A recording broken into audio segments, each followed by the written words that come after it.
Yo, yo, yo, yo, what is up, guys? What is up? Hope everyone's doing well. Hope everyone's having a fantastic day today. Just chilling. I wasn't able to stream earlier when that trade went down because I was busy doing stuff. So sometimes I'm around at the right moment and sometimes I'm not. And obviously today, it's a work week, it's a work day today. So I obviously have other shit I'm doing. But a trade went down, and the Eagles actually got an edge. I mean, we really boom, boom, boom, three trades, like fucking quick, like real quick, Um, so the Eagles make a trade and they get Jaelan Phillips. Hold on, let me try to get this chat. I don't know why my bot does this. I don't know why it does this. I don't get why. Let me reset the bot quick, and hopefully it will show up in the empty space. There it is. Sometimes I just have to reset. I just have to turn it off, turn it back on, and that's what happens. So the chat should be popping up in the space. Yeah. So I mean, look, the Eagles give up a third-round pick for Jaelan Phillips. The Eagles gave up a third rounder because they're going to be getting a third rounder back. Okay, they didn't give up. This isn't their own third round pick. Okay, I think it's owned by another team.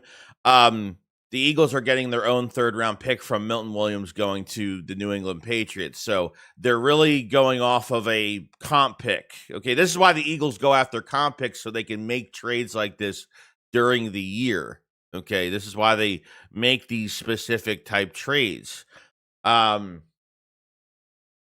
So Jaelan Phillips for the year, I mean, he's got 3 sacks, 15 solo tackles. I mean, it's not much, I think he's a good player when healthy, and this is really his only healthy year the last 3 years.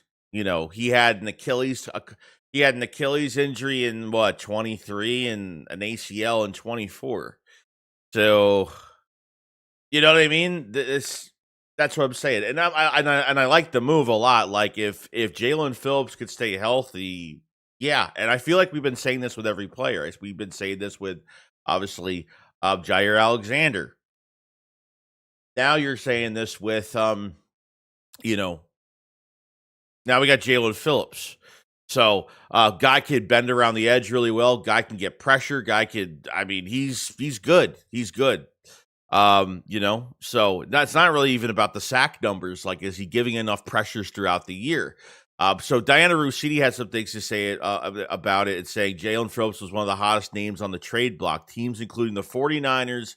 Now, the 49ers just lost. The 49ers just can't get a break with injuries as of right now. 49ers, Patriots inquired about a potential deal with the Dolphins. Ultimately, the Eagles sealed the deal for 26-year-old pass rusher who becomes a free agent after this season. Okay. Now, I don't think if Jaelan Phillips plays well, they're going to keep Jaelan Phillips for another year.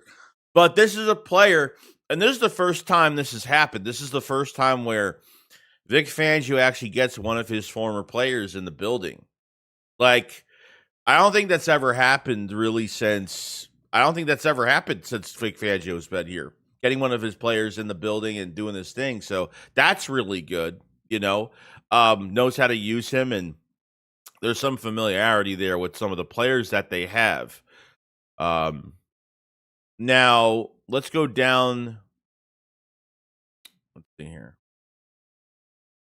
I want to see if there's anything else really going on. So Jaelan Phillips scored 6.5 sacks, just 8 games under Vic Fangio in 23. So wait a second, I'm confused. Oh no, I'm wrong. I thought Jaelan Phillips had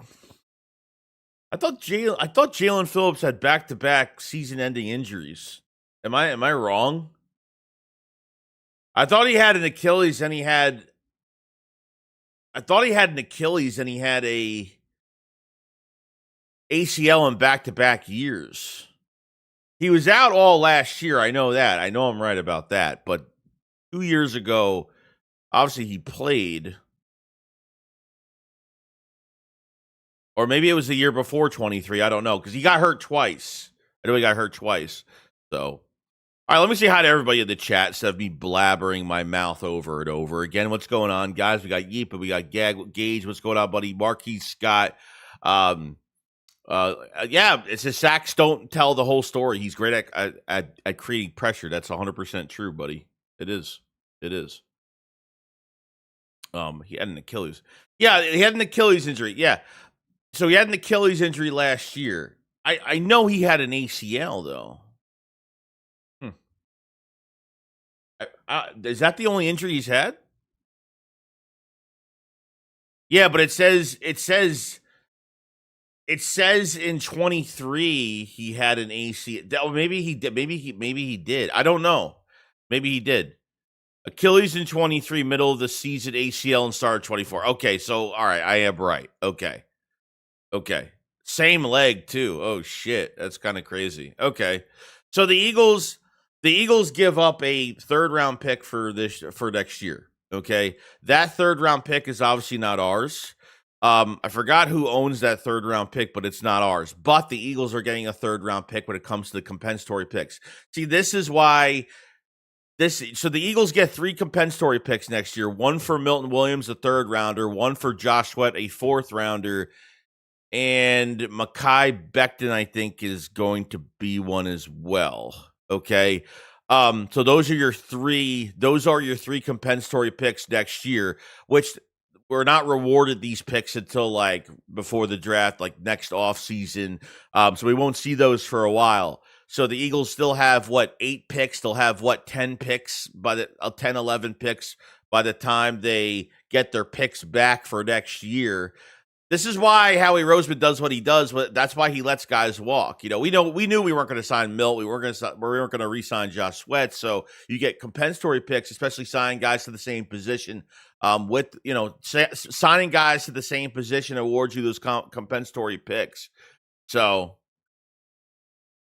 I could be wrong, but I read that it's not the pick that we have wasn't our pick either. So. Oh yeah, we got the Jets third rounder. That's good though. That's good. So we still got the Jets third round pick, which is awesome. All right. So that should be a good pick for us, right? Early third rounder. Addison Hoover with the super chat. Thank you so much for joining, my buddy. Thank you for the super chat. Says you think the Eagles done with the trade market? Yeah, I think it's done. Unless the only move I can see them making right now is going after maybe a depth offensive lineman or something purely for depth. I don't see anything. I don't see anything crazy. But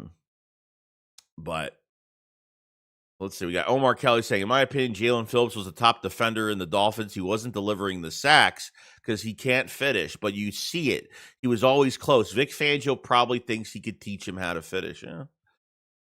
I want to see how many pressures he has for the year. I want to see how many pressures he has for the year, to be honest with you. Appreciate that super chat, Addison. I think we are pretty much finished at this point. Dory Jackson plays on special teams. Xavier Alexander. Well, no. I mean, no. I mean, the Eagles have 8 corners, right? 8 corners right now. Someone has to get cut. Somebody has to get cut. I don't see them. Someone's going to have to get cut, and someone's going to be put on practice squad. As for right now, so Dory, I think, is the odd man out. Realistically, I don't know. I don't know what's going to happen here.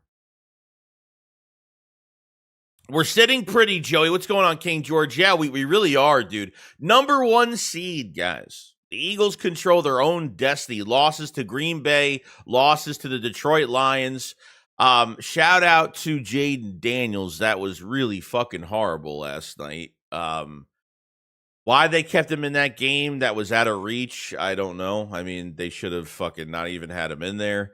For me, it made no sense to even have him in there. That was horrible. He's taken way too many hits this year. We know that. It's like his 3rd injury, and now, I mean, it's only a dislocated fucking arm or elbow, but hopefully nothing crazy. Hopefully nothing crazy. But 11th in pressure. I mean, that's really not that bad with a bad fucking defense. It's really not horrible, if that's the case. Joe says, honestly, with the whole A.J. Brown situation going on, if it's true we trade him this offseason, we keep Dotson because I like Dotson and Devontae duo. Yeah, nah, man, that's definitely not happening. It's already a waste of time to even talk about. It's already been reported a million times. And Jay Glazer, before all the Sunday games happened, Jay Glazer was literally on NFL Network saying that AJ was not getting traded. So I think it's, yeah, kind of done, you know. Polo Joe says another trade coming. I'd be kind of shocked if there's another trade, but the Demon Vengeance, what's going on, buddy? He says Jaelan Phillips will have the benefit of having a great defensive tackle to make his job a bit easier than when he was in Miami. True. Who are the DTs for Miami anyway? Chop Robinson's an edge rusher, isn't he? Is Chop a DT or an edge rusher? Chop Robinson. I forgot. I totally like brain farted on that. Let's see. Pressure can cause picks, so it works for me. No, I have no issue with that. Like Jalen Carter doesn't have a lot of, Jalen Carter doesn't have a lot of sacks this year. He has what, maybe 2, maybe 3. I mean, not much. Obviously he's only played his like third game healthy, and getting his feet under him a little bit. So I guess that makes a lot of sense. Let's see. Yeah. One good thing about the Phillips trade is the Eagles defense kept Davis and Carter. Well, yeah, I mean, it's not going to cost. Like, look, I don't know. It's not going to cost you anything. You're not getting rid of those guys. You're never going to. Not for this year. I mean, to get Phillips. I mean, I don't think there was ever a player involved. Like to sweeten a deal for like the Browns for Myles Garrett. Just say if it was a Myles Garrett trade, I think you would have to get rid of like a Tanner McKee. Or something like that to the Browns. So you would have to give him some other type of value. So that's kind of where we're at, This is, I don't know if this, I think this is the most trades they've ever made at the trade. I don't think they've made that many trades at the trade deadline in the past. I can't really remember, but this is, for me, from what I can remember, this is like the most trades they've made so far. Oh, Chop is edge rusher. Okay, I figured Chop Roberts. Who the fuck are the DT? That one weird dude. That the guy from that draft when we drafted Andre Dillard. It was that draft from Clemson. Those DTs from fucking Clemson. I actually really liked that year. I was in the movie theater. I remember I went to go see a movie that fucking day when the draft was going on.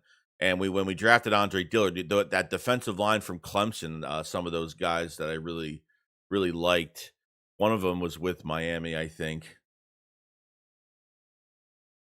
Steph Donald said, you just seen what he could do with the shitty Dolphins. Now watch him work next to Jordan Davis and Jalen Carter. Yeah. Chris Coffin says, things are looking good. They're looking good in the neighborhood, bro. They really are. It's just another one of those, just got to stay healthy. So, I wonder if the Eagles are selling at all. I mean, it seems like they have no interest even selling at this point. Yeah, Christian Wilkins. Yeah, you're right. There you go. Appreciate it, King George. The Shea Shavers. Thanks, man. Yeah, I do. I forgot one of the DTs from Clemson from a while ago that I actually really liked. Joe, the Eagles have a lot of roster crunches to make before Monday's game versus Green Bay. What do you think? Who do you think will cut? I think they have to do some maneuvering when it comes to cornerback. No, I think cornerback is number one. Cornerback is number one. I don't know. I'm trying to figure out who else. I mean, Adoree's going to get cut. I mean, someone's got to get cut. Someone's got to be moved to practice squad. And obviously, someone's going to have to be let go of the practice squad. So there's going to be a little bit of shuffling around this week. So I think Jair will be as good as Slay last year, which would be amazing. I mean, look, I don't think he'll. I don't think I'm not going to put high hopes for that. I'm just going to say throw him in there and see what he could do. You know what I mean? If he could play a little bit above average, I'll be happy with that. I have been fighting with fucking Eagle fans since yesterday. I put a post up, obviously, on X on the Jair Alexander situation and why we shouldn't hate it that much. The fucking post blew up yesterday. It's at like 38,000 views. Like it blew up. Like I went back on my X account yesterday and it blew the hell up. And There there was a lot of people that were just so fucking there was a lot of people that were just hating on it, like, completely hating on it. But we talked about this the other day. I mean, fighting with people left and right over it, but Papa Patton beats his Ringo will survive because he plays. But yeah, Ringo will be here. I'm not really worried about Ringo going anywhere, to be honest with you. So that I'm not worried about. Joe said with edge rusher, I think we're all good. No matter injury, but cornerback is still. Yeah, I think it's still a question mark. There's no doubt about it. I think corner is still up in the air. Like I think the highlights of cornerback right now is that I think potentially if we might see Jacorian Bennett down the road of what he could do. But time is running out. We need to figure this out the next few weeks because we don't have time to just have an open competition anymore at cornerback. So Jacorian Bennett's still going to be here, which is good. I want to see him maybe get his shot, and then you're going to have Jair Alexander in the mix to compete for the job or to see what he could do. So we'll see what happens. Bennett gets activated, Dory gets cut. Yeah, potentially. Sell. So Poole Joseph, sell, get more draft capital. The only player I could see them really getting rid of is Tanner McKee. Maybe. I don't know if there's anybody else they really want to get rid of. I don't want to get rid of any DTs. I'm definitely not getting rid of any edge rushers. If they could trade a Dory Jackson somewhere, that would be great. But like, I just don't know if he's got any value at this point. I'm not even sure if there's anybody that really wants him. Anybody else? They need offensive linemen. They need their running backs, not quarterback. Besides Tanner McKee, not quarterback. Tight ends. They need tight end. Dallas Goedert's got to stay healthy this year. Otherwise, I think we're fucking screwed. Maybe. Calcaterra's been, has had a lot of starting capability, but there's not much there behind it with Kylan Granson and some of these other guys that we have. So I don't know if they're going to be big time sellers unless they're getting like a 6th, 7th round pick for somebody, So if they get a 7th round pick for a Dory Jackson, I think that's very good value because, like I said, I just don't think we'll see what happens. I'm not really sure. Let's see. Gartar said the Demon of Edge is also excited to get Graham and Nolan back to the mix along with Phillips. Yeah, I'm really excited too. I think Jalen Hunt is really starting to pivot himself a little bit. Like the last couple of weeks, I think Jalen Hunt has played a lot better. Got the pick 6 versus the Vikings last week, and then really the Giants game again, the rematch Giants game on Sunday. A couple sacks. I mean, he did a pretty good job, I got to say. I was kind of like a little underwhelming just not seeing Jalen Hunt take that next step earlier this season. And Nolan Smith ended up getting hurt. And Nolan Smith didn't really do anything till this point. And hopefully he's going to set the edge a little bit better. And hopefully we'll get some pressures and do some good things. So,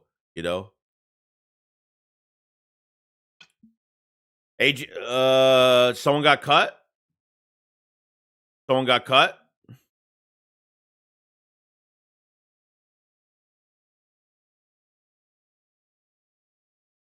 Did somebody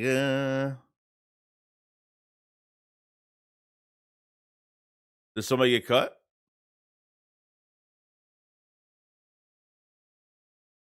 I think they should cut AJ Dillon. Actually, you're probably right. I think you're right. They should probably cut AJ Dillon because you have Tank Bigsby now. I think that's what you should do. AJ Dillon, like we want what Tank did in that game is what AJ Dillon. Well, AJ Dillon's a little bit heavier, more. He's elusive. I get it. Like, I mean, Tank Bigsby's got to be the number 2 fucking back as of right now, right? AJ Dillon could be another one. Fly was like, "What's going on, buddy?" He said, "What up, brother? Hope all is good your way. Howie's still working. He gets an E for effort at the least." Yeah, I think he did fine. I think he did what he could. I don't think they were getting any type of big splash. The Jaelan Phillips trade, I guess, is somewhat of a splash, but until I find out more info on what he's done this year, like I want to see his pressures for the year and how many pressures he's been getting per game. So we'll see. Tank running back 2, Shipley running back 3. Yeah, I agree. I mean, if they don't make Tank Bigsby the number 2 running back, I mean, it's not even realistically the second and 31. It's not even just that play. That was kind of crazy. Okay, the run up the middle that he had too. I mean, he had guys on his back.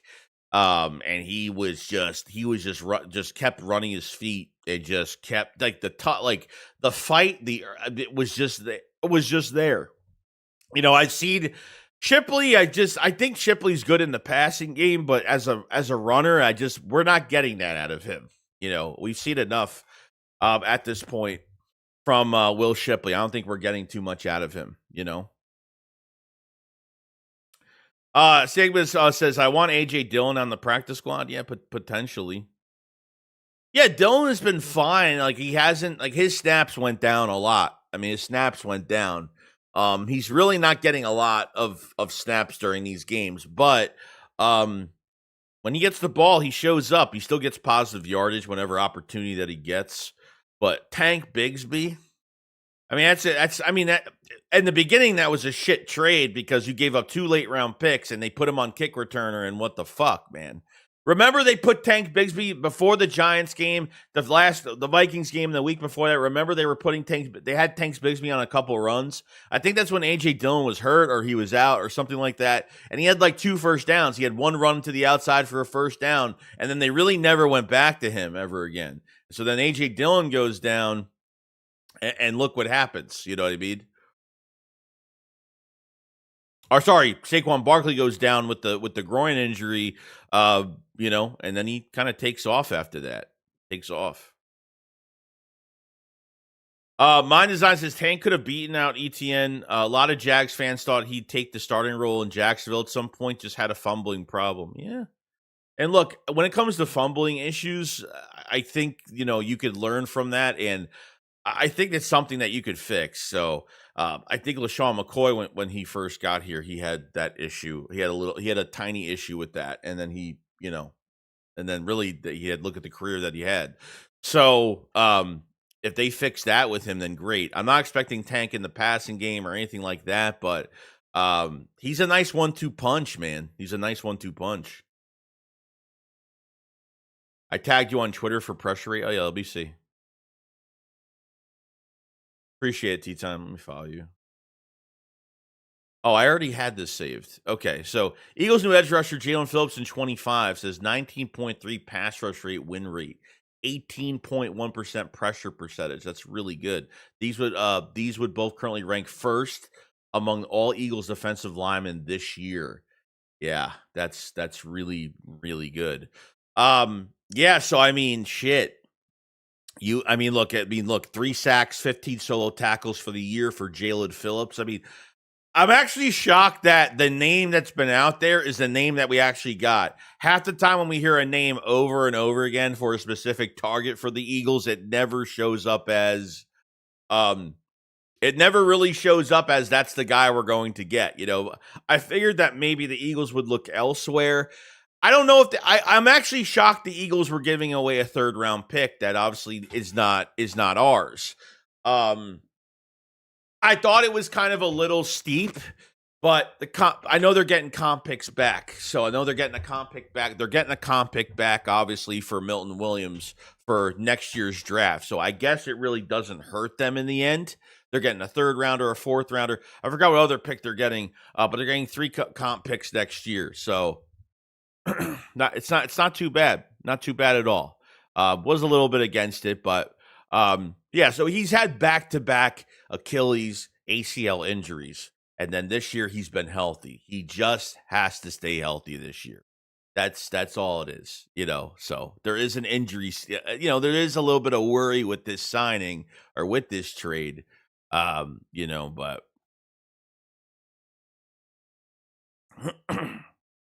see here. Honestly, Nate says whether we cut or trade him, Adoree ain't seeing the field anymore this year. Kind of thought it would play out this way. Yeah, I mean, it was only a matter of time where they were Adoree, like they just kept flip flopping Adoree and Keely Ringo every week, and because that Jacorian Bennett was on IR the last few weeks, I think he would have had his chance if he wasn't on IR. I think he would have gotten his chance. It's unfortunate because we haven't seen Jacorian Bennett in a full game yet. You know what I mean? So now you got Michael Carter. That now you have a pretty good backup for DeJean on the inside, which is good. I think it's a good depth piece, and obviously playing in base, it won't be bad to have Michael Carter on the inside since he's played over 80% of the snaps on the inside. Got a new contract from the Jets, and I've talked to a lot of Jet fans. I'm from New York. I know Jet fans. I know people personally that have season tickets for the Jets. That have said that Michael Carter is a really good player. He just another guy that just needs to stay a little bit healthy. And if he is, he's going to be a pretty good player on the inside. So now I feel like the Eagles will feel more comfortable moving DeJean around if they have to, and Michael Carter can play that position. So it's it's that trade I really did like. There's nobody else on this team that can play on the inside, unfortunately. And I think that's a big weakness that we have right now. But now it's a strength. Now it's more of a strength now, which is pretty good, We got old boy 2020 with the super chat. Thank you so much, buddy. Says Phillips, a younger, dynamic, sweaty. What's your take? The take I get from this is if he can stay healthy this year, he's going to have a really good year. He is playing next to Jalen Carter or Jordan Davis, however they're going to line him up. He's already coming to this team as the highest pass rush win rate percentage guy, highest pressure percentage guy as of right now you're seeing on screen, among all defensive linemen, especially for the Philadelphia Eagles. This is a low risk, high reward move where I think this is only going to be a rental for this year. And if he plays well, great. This is a player that played with Vic Fangio in 2023 and was having a really good year that year. So my take is sky's the limit for Jaelan Phillips in this defensive line. I think sky's the limit. We just got to get him on the field. We got to see how he looks. I mean, the good thing is he hasn't had an injury this year, knock on wood. No injury this year. 3 sacks, 15 total tackles, and a very high pressure rate. And look, I don't care. He can have 300 pressures this year, and as long as other guys are making plays and finishing plays, that's all that matters. So now, you have a big game. You have a big game on Monday night, big game. And you're coming off a mini bye week too, which is good. So you have a couple extra days of rest. You're hoping guys are coming back healthy. You're getting guys back that are going to be focused. And we really needed this week badly. I mean, this was the perfect week for a bye week. The bye week, the trade deadline, this was perfect for the Eagles. Perfect. I mean, I couldn't say anything better than that,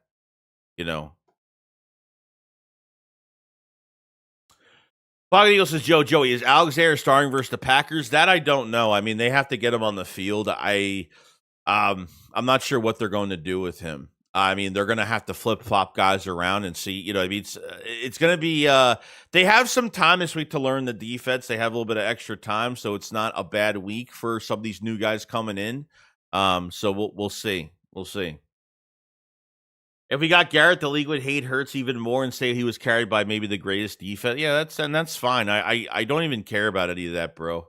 I don't even care because until Herbert wins a fucking playoff game, and until look, I mean, Josh Allen beat Patrick Mahomes for another regular season game yet again, and he's going to get into the playoffs on the fucking road and probably shit the bed as usual.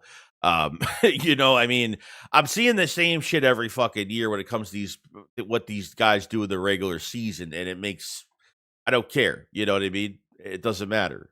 But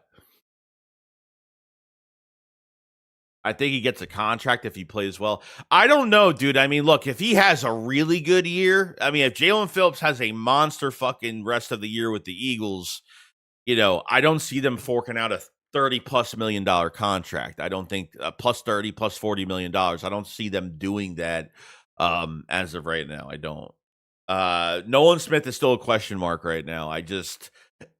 Nolan Smith hasn't showed us much this year. I know he's been hurt. Excuse me. I know he's been hurt, but the fact is, like, you got to be playing, and it's still up in the air. Even if Nolan if Nolan Smith comes back and gets like 4 sacks for the year. Sorry, fuck. We'll see what happens, but we'll see what happens. Edge rusher is not a dying need of a contract, so we'll see. Because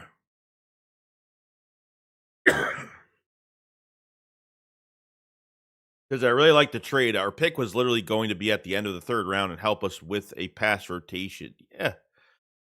And that's fine. You still have the Jets' 3rd round pick right now.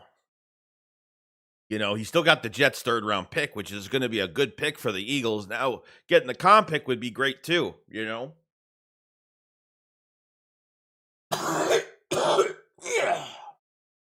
Sorry, I'm choking right now. Sorry. Excuse me. I apologize. Let's see. Eagles blowing them boys out. I know they scare. Who are we talking about? Logan say, hey, Joey, we win yesterday and today. The Eagles won the bye week. We'll see what Dallas does tonight. Who does Dallas play today? I totally forgot.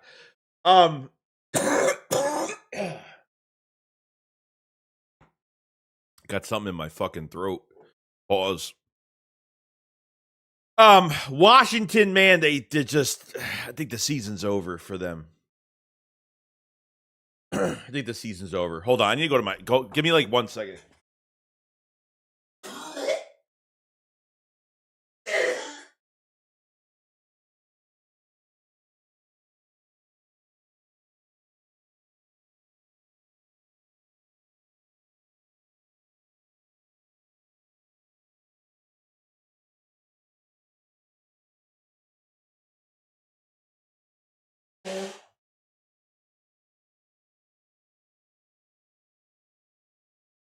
Oh, sorry. Whoa, I don't know what the fuck just happened to me just now. I thought I would have had to count on you guys to call 911. Would have had to count on you guys to call 911. Yeah, the Commanders, they just look old. They're bad against the run defensively. They just look like an old fucking team. Like a really old team. So it just didn't look good, man. Like Jaden Daniels getting hits. Jackson Dart, too. He's another quarterback that's getting hit a lot. He got hit a good amount of times in that fucking game the other day. You know what I mean? Like, when there's a game out of reach like that, when there's a game out of reach like that, you just got to take him out of the game. That was really gruesome to even watch. But here, Packers look like they are slipping. Nothing impressive the last 4 games except the second half for Pittsburgh. No, and they didn't look great either. They didn't look good either. So, Chicago. Look, there was. Look, the Lions. The Lions. I think will play. I think the Lions are better than the Packers. I think they just play better. But yeah, prayers up for Jaden Daniels though. Yeah, Logan says Commanders are done. Yeah, they are. They are completely done. Completely finished.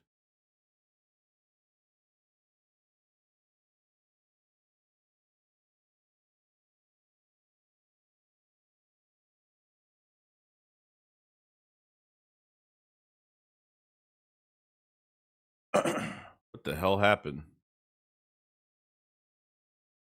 I don't know when I don't know when we're doing the I don't know when we're doing the shakedown. I have no idea what's going on yet. If you guys haven't checked out the Philly Shakedown merch, definitely go check it out as well. We released a lot of new stuff, so definitely check out the merch store. There's a couple pages there with some new stuff, so definitely got a BG shirt, a Cook in the League t-shirt, a lot of new stuff from the Philly Shakedown that's out as of right now. So I appreciate everybody checking that out.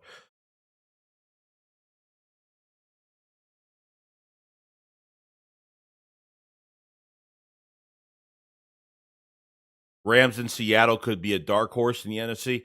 Yeah, I mean, I don't even care. Look, Seattle looked really good against the Commanders. I mean, they're not doing that. I mean, how many touches? 4 touchdowns from the quarterback from Seattle. I think they're rising a little bit, which is good, but I don't think it's anything, crazy, you know. I still think they're pretty solid though. So they could be. I think Tampa Bay must be on their bye week because I didn't see them play the other day. So Tampa Bay may be on the bye week as of right now. This is what do you think will happen to Jihad? He has to play somewhere. Yeah, I don't know, bro. Jihad snaps are just getting lower, and he's playing out of position right now, unfortunately. I mean, Jihad can't. It just sucks that Nakobe Dean coming back has really changed this defense, especially against the run. It really has. It's done a lot better. But Jihad Campbell, his snaps are going down, and he's just not productive. It's not his fault. I can't put too much against him, but he's not really doing great. I mean, if Fangio feels like he could do a little bit better, I don't want my first round pick right now to be, especially with another edge rusher coming in now, he's going to lose even more snaps in this defense. You know what I mean? Lions lost Decker. Packers lost their tight end. Fucking Tucker Kraft. That's a big loss for the Packers. Big loss for the Packers. Days at Dean 110% has brought back a ton. He really has. Use him like Parsons as a stack backer. That's what I wouldn't mind doing either. Just let him line up across on the line to scrimmage anywhere and just let him attack. I wouldn't even mind that, to be honest with you. Wouldn't even really mind that. So I'm wondering if the Eagles are making any other type of moves regarding the roster this week. So that should be interesting. But yeah, we gotta look at some tape on Jaelan Phillips today. I'm gonna look at some tape today, honestly.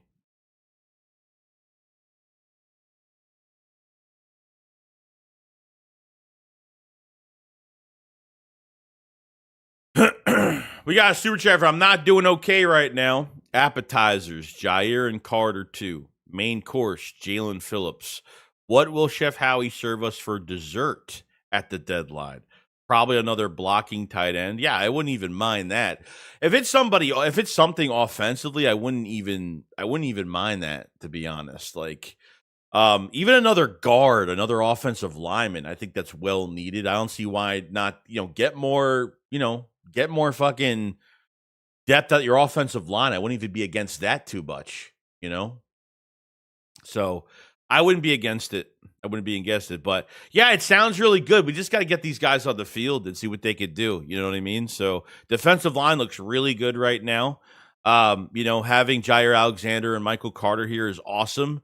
And hopefully it continues, Hopefully it continues. Appreciate that super chat, buddy. SE Birds fan says Njoku. Yeah, there's been a lot of rumors of Njoku, the tight end from the Browns, getting traded.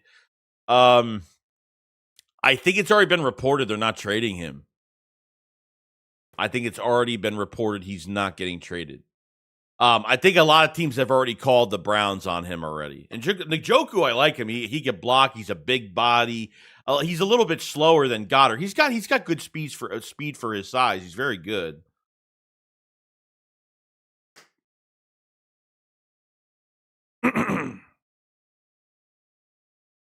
Let's see. Gotti with the super chat. 459. What's going on, buddy?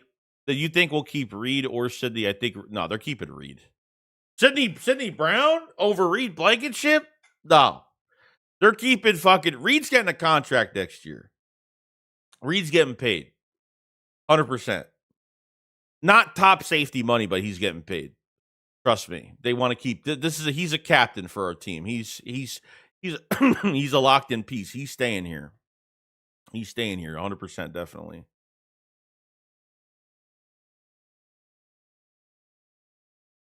Shout out to all the people that just listen and don't comment in the chat. Yeah, there's probably people out there that just listen. That's fine. Everybody has to say something.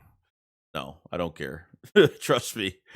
Having one person in this chat makes me happy. Trust me. Just having one person listen is a great thing, They're asking asking a bunch for him. Yeah, I look. They want draft compensation for a lot of guys. I get it. Myles Garrett being the number one guy. If he's even, they haven't even announced that Myles Garrett was even available to teams, and teams probably called anyway. You know what I mean? Dave said we could seriously use another big old line like a guard. Yeah, I've been saying this. Yeah, another like a depth move at guard would probably be fantastic for the trade deadline. Probably. So let's see. The Browns are a joke, Fran. They really are, dude. I mean, they're fucking stupid. 3-4 quarterbacks that have been competing for a job. They trade Joe Flacco. That was really their best option, not their future option, but at least their best option to do anything this year to the Bengals. You trade a fucking dude you trade a fucking guy that plays, you trade a veteran fucking quarterback now goes to another team and wins on prime time, making the Browns look so fucking stupid, you know? Well, is it my own concern with these trades? Are they all players of injury concerns or older? Outside of that, I'm happy we actually did something. Yeah, I mean, that's what it comes down to. Okay, Jair Alexander has played 16 games in 3 years. Less than a whole fucking season. Okay, so that's the problem. But, you know, if he could play a little bit above average with the Eagles on the outside, you know, hopefully, you know, we'll see. And then you have Jaelan Phillips that is coming off of back-to-back Achilles, ACL injuries the last couple of years, but he's been healthy this year. So at least with the Jaelan Phillips move, he's been healthy this year and he's been playing, and he's been statistically he's the best defensive lineman we have when it comes to his pressure rate statistics. 19.3% pass run win rate, 18.1% pressure percentage. That's going to do so much for Jordan Davis and Jalen Carter and fucking Ojoba. I mean, it's going to fucking, because I'm tired of seeing Jalen Carter and Jordan Davis. One of the two is getting double teamed, mostly Jalen Carter. Then you got those one-on-one matchups on the edge. The Eagles can't even win those. They can't even really win those matchups, and that's been our biggest problem. Look, you had 5 sacks against the Giants last week. Okay, but even Fangio said they could have done more. We could have done better. They could have had 10 sacks in that game. They could have probably got another 5, but at least 4 to 5 sacks in that game. You know what I mean? They could have done, and I believe it, they could have done way better. Yes. You know what I mean? No, Jair Alexander isn't injured right now. No. The trade wouldn't go down if he was injured because he would have to pass a physical. Okay. He was working up to playing time this year. He was out of football shape coming out of this injury. See, he was traded to the fucking Ravens in June of 25. Then he had a knee issue, kept him out for a long time until the last couple weeks. This last couple weeks, he's been a healthy scratch. Okay. I'm trying to find, let's see here. Let's see. Appreciate the tag on that, buddy. EC, thanks, bro. The Jordan Phillips seems like an extension candidate for the Eagles after the season. 26 years old, coming off of a rookie deal, good relationship with Vic Fangio, productive player at a position of need, and gave up a day 2 pick to get him? Wow. So Jeff Kerr thinks that he's an extension candidate. Wow. All right. The Eagles would get a compensatory pick in 27 draft if they don't re-sign Phillips. I'm not even worried about a 7th round pick, compensatory pick. I'm not even worried about that. But that's kind of crazy. But dude, like, what if he racks up some fucking numbers? Or maybe that relationship between Fangio and Jaelan Phillips will actually, you know, maybe that will help a lot. Maybe the price will be cheaper. I just don't see that happening. I mean, look, if they sign Jaelan Phillips to an extension and say it's not even a big extension after this year, if he doesn't get a big extension and it's not really it's a small extension, nothing crazy, maybe a 2-year deal or something. It's not, I mean, yeah, he's in his prime now, which is good. He's coming off of his rookie deal. He'll be coming off of his rookie deal, which is pretty good. But that's kind of kind of crazy, honestly.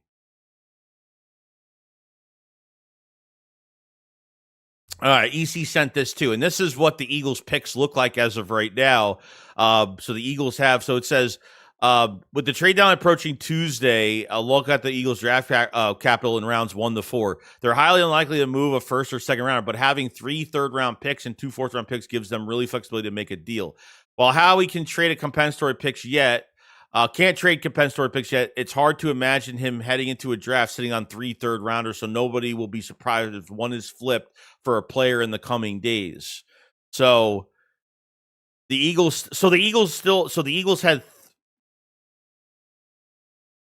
I'm confused. So is this the updated picks right now? Did they still have 3 third-round picks right now? Wow. Howie Roseman. If they still got 3 third-round picks right now, they just got rid of. So they're not all right. So they don't have no. All right, they technically have 3. Okay, they don't have the comp pick for Milton Williams yet because it hasn't been rewarded. I'll get to the super chat. I'm sorry, I was literally just reading this like an idiot. No, wrong one. Appreciate it though. Did I get another super chat or no? I did. Addison. It says it's funny how Cowboy fans thought they're getting Max. Yeah, there was connection to. I thought Jerry Jones was asked about it too, and he denied that they even called. The report was they called the Raiders, and they might have. I mean, who knows? But they're not in contention for anything. I mean, what like the fucking? I mean, they're already dealing with some bad contracts right now. I mean, Jesus, so it's kind of crazy.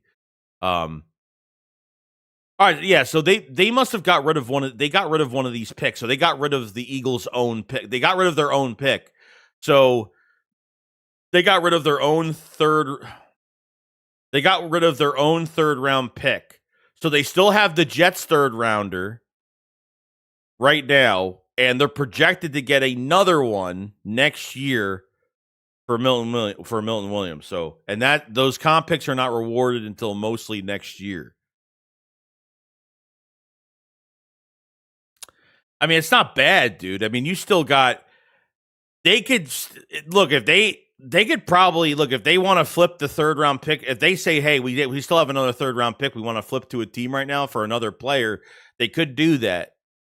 They have some. That's pretty good fucking ammo for a rotational guy or for a not even really a depth guy, but for somebody that can get on the field if that's possible. So that's really not that bad. It's actually really good to have that. So see, this is why Howie Roseman doesn't resign guys every year and puts us in a fucking hole over the cap, because those comp picks, it gives the Eagles leeway. It gives them flexibility to make trades. You know what I mean? So it's a good thing. Appreciate that, EC1.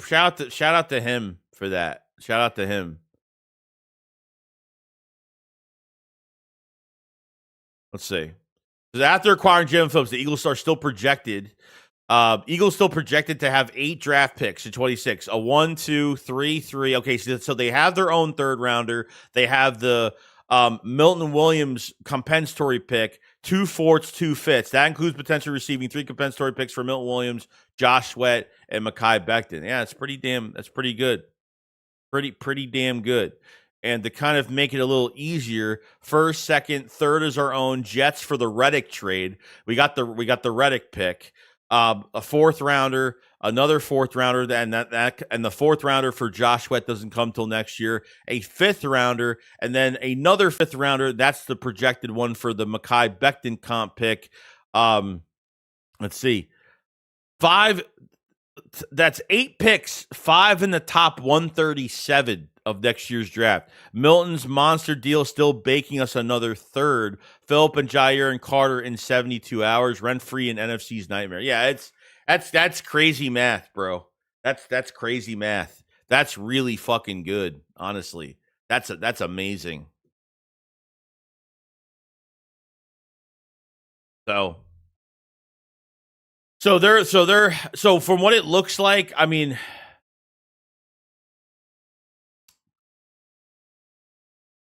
so they still don't. So we don't have our own. we don't have our own pick. The only third round pick we have right now is Milton Williams for the compensatory pick for next year. That's not rewarded. Am I correct on that? Dave says Howie will not get rid of any more third rounders. He will use them for the draft next year. Yeah, potentially, sure. Do you think it's over for getting Chubb? Probably, yeah. Yeah.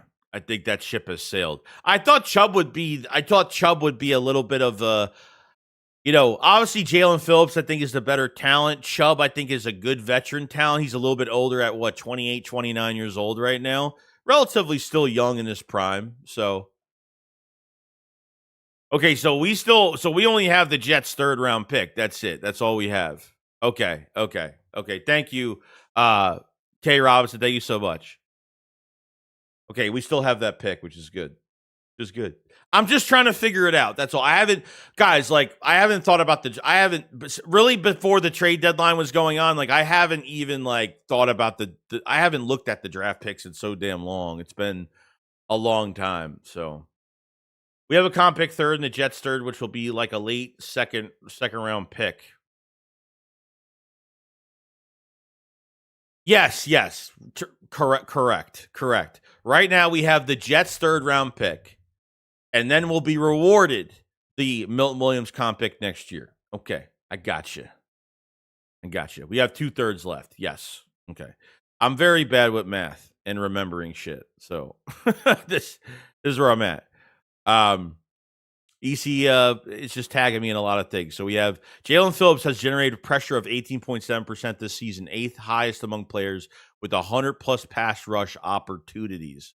That's really fucking good, man.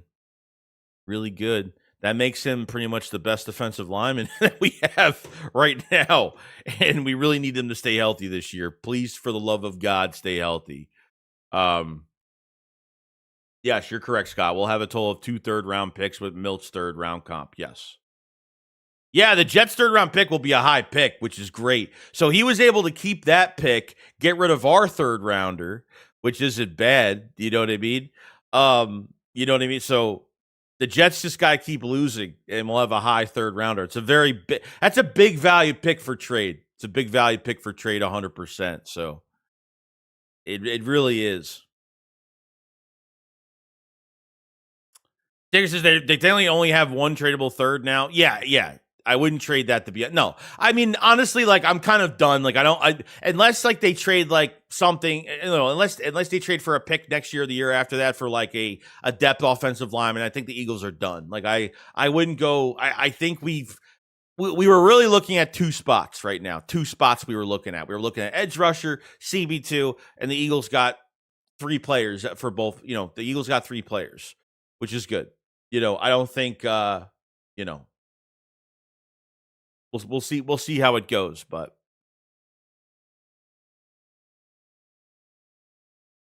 his pressure rate is good. K. Rob says his pressure rate is good, and now he is with Vic. Yes, like I said, this is realistically the first time that Vic has brought in one of his players. Remember when Vic got here, we were like, oh, let's go get some players from Miami that played really well, like Javon Holland. And, remember when Jalen Ramsey was fucking bitching about how the coaching staff and how soft those Miami Dolphin players were?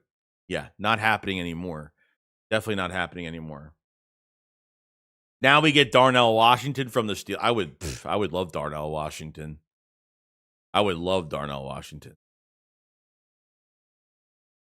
So he would be a menace, bro. Maybe some of his pressures can lead to Carter sacks. Well, yeah, because now you have to account for Jaelan Phillips. Now you're going to leave Jaelan Phillips one-on-one.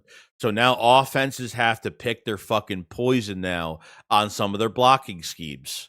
And you might not. I mean, look, they might still double on fucking Jalen Carter at this point. And you know what? If that makes Jaelan Phillips more successful, that's perfectly fine. And if Jaelan Phillips is generating pressure, it's giving more time for the linebackers if they're playing downhill. It gives more time for the edge rusher on the other side, the DTs. It gives more time for everyone else to make a play. I don't really care about the sack numbers too much. Even he only has 3 sacks this year.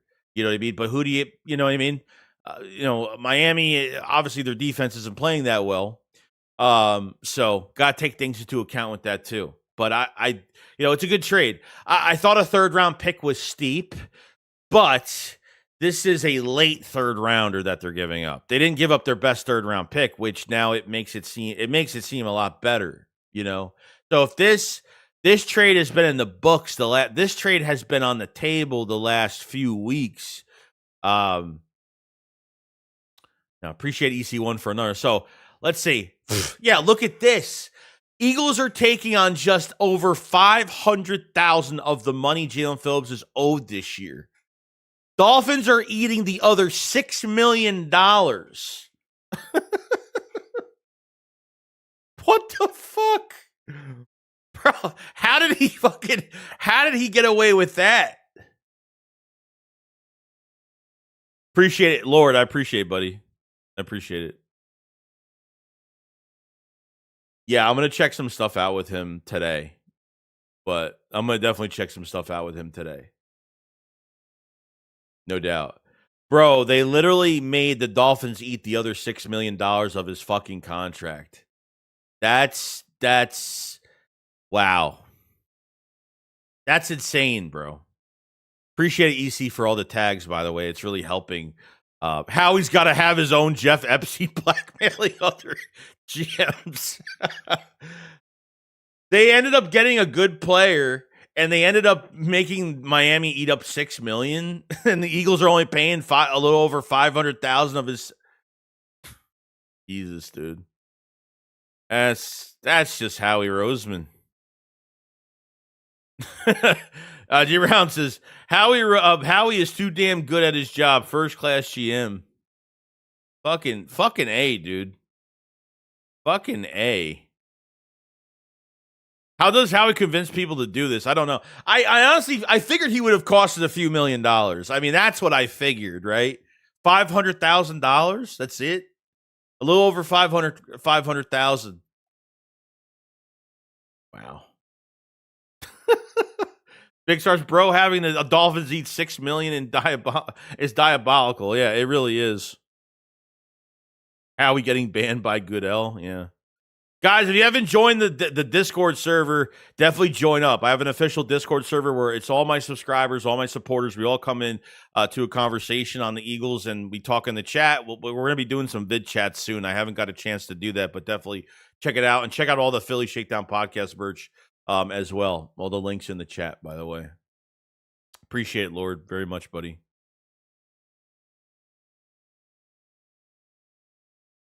King Godzilla says, "Do you think Alexander is the answer at CB2? I don't know. It's very up in the air right now. I don't think he's the answer right now. I mean, I think they have to get these guys on the field, and we're gonna find out Monday night.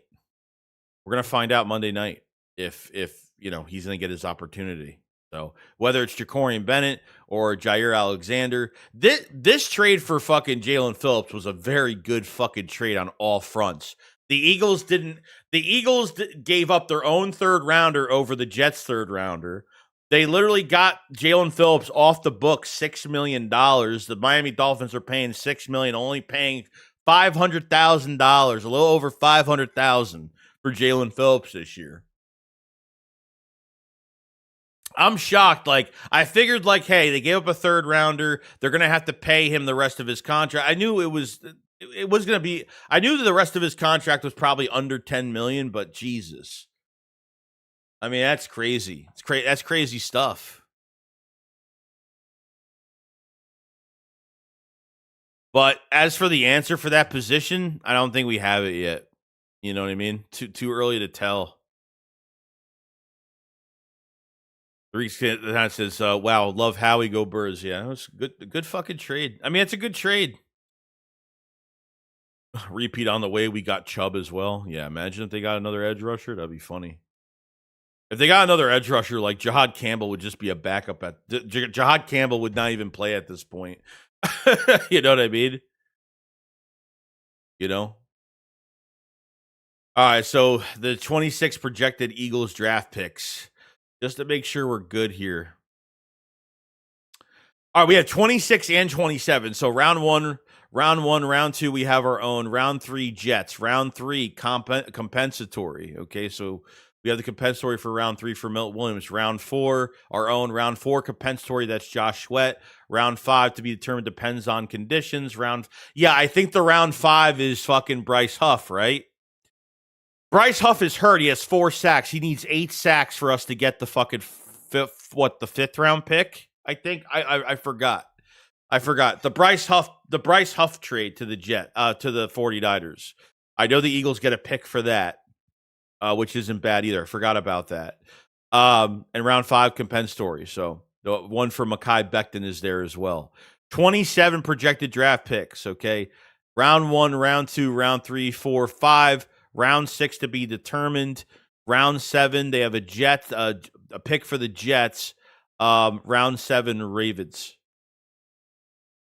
I forgot what pick is for the Bryce Huff. I forgot what pick is for Bryce Huff. I forgot what pick for that.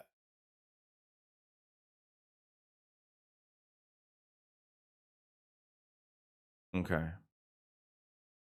I'm just saving this shit so like I know what's going on here. Don't forget the corner we got from the Jets dropped his $5 million injury clause. Howie just knows how to wheel and deal. Well, that was on Michael Carter. Yeah, so Michael Carter dropped his injury clause of $5 million for 26. Okay, he would have got paid a lot of money. That's a nice big chunk of cash for him being injured. And for that deal for Michael Carter to be finalized, Michael Carter had to decline that fucking injury clause just to play with the Philadelphia Eagles. So that's not really Howie Roseman. That's Michael Carter. To be honest with you, Michael Carter made that decision to do that. I mean, look, if he wants out of the Jets that badly, and that was going to be his time to get out of New York and come to a team that's 6-2 right now, I mean, that's a big. I love how the thing I love about this so much is that these players that are on shit teams like could switch to a better team at a fucking snap of your fingers. Like, you know what I mean? Like the opportunity these guys have to get to a better team and the excitement they must have to actually go to a winning team now is probably the best feeling in the world. I don't know. I kind of always think deep into that, how these players feel going from a shit team and now like coming to the Eagles and kind of revamping themselves a little bit. You know what I mean?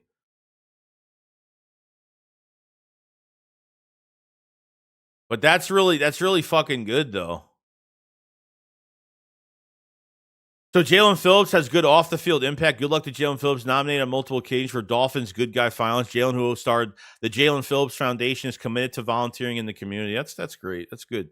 So the Eagles know they're getting a really good person too. And the Eagles, you know what I mean. So that's always a great thing too. You know, you like the player, but you want to know what he's like off the field as well. And obviously, Vic Fangio has a lot of pull when it comes to this trade. There's no doubt about it because he played for Vic Fangio in 2023. So that's pretty fucking nuts. So I appreciate the other tagger. So it says Andrew DeSego says Jaelan Phillips, 26, played under Eagles DC, Vic Fangio in Miami. In 9 games this season, Phillips has collected 25 tackles, 3 sacks, 7 QB hits, accounting for 73% of the Dolphins' defensive snaps. Holy shit. Wow. That's crazy. Damn, and they only gave up a 3rd-round pick for him? I understand he's got some injury history the last couple years before this year, but that's pretty fucking good. That's a really good trade. Everything combined with giving away our own 1st-round pick, keeping the Jets 1st-round pick. Sorry, keeping the Jets 3rd-round pick, which is going to be a good pick, and then making Miami pay $6 million off the books and only paying over a little bit over $500,000 this year. That's kind of crazy. Addison Hoover, 5269, member for 3 months of the camper tier. Thank you so much, my friends. I think Jair Alexander will be will be CB2. Yeah, I hope so. I hope so. You know, I would love for him to just to come in and do some good things. So I'm hoping that he could win the job in time. Like I said, there's a lot of work that needs to be done this week. Like they have to get some guys acclimated to what we're doing, and Michael Carter and Jair Alexander, and not so much for Jaelan Phillips because Fangio's going to probably get him up to speed with everything pretty easily as a defensive lineman being here. So it should be a lot of fun. I think it's very exciting. Very exciting. All right, Dave. Dave said, Joey, got to bug out, brother. Have a great rest of the day. Hope you feel it. Thanks, man. Appreciate it so much. DJ says Green Bay lost to the Carolina. Green Bay lost to Carolina. Lions lost to the Vikings. Commandos got waxed last night.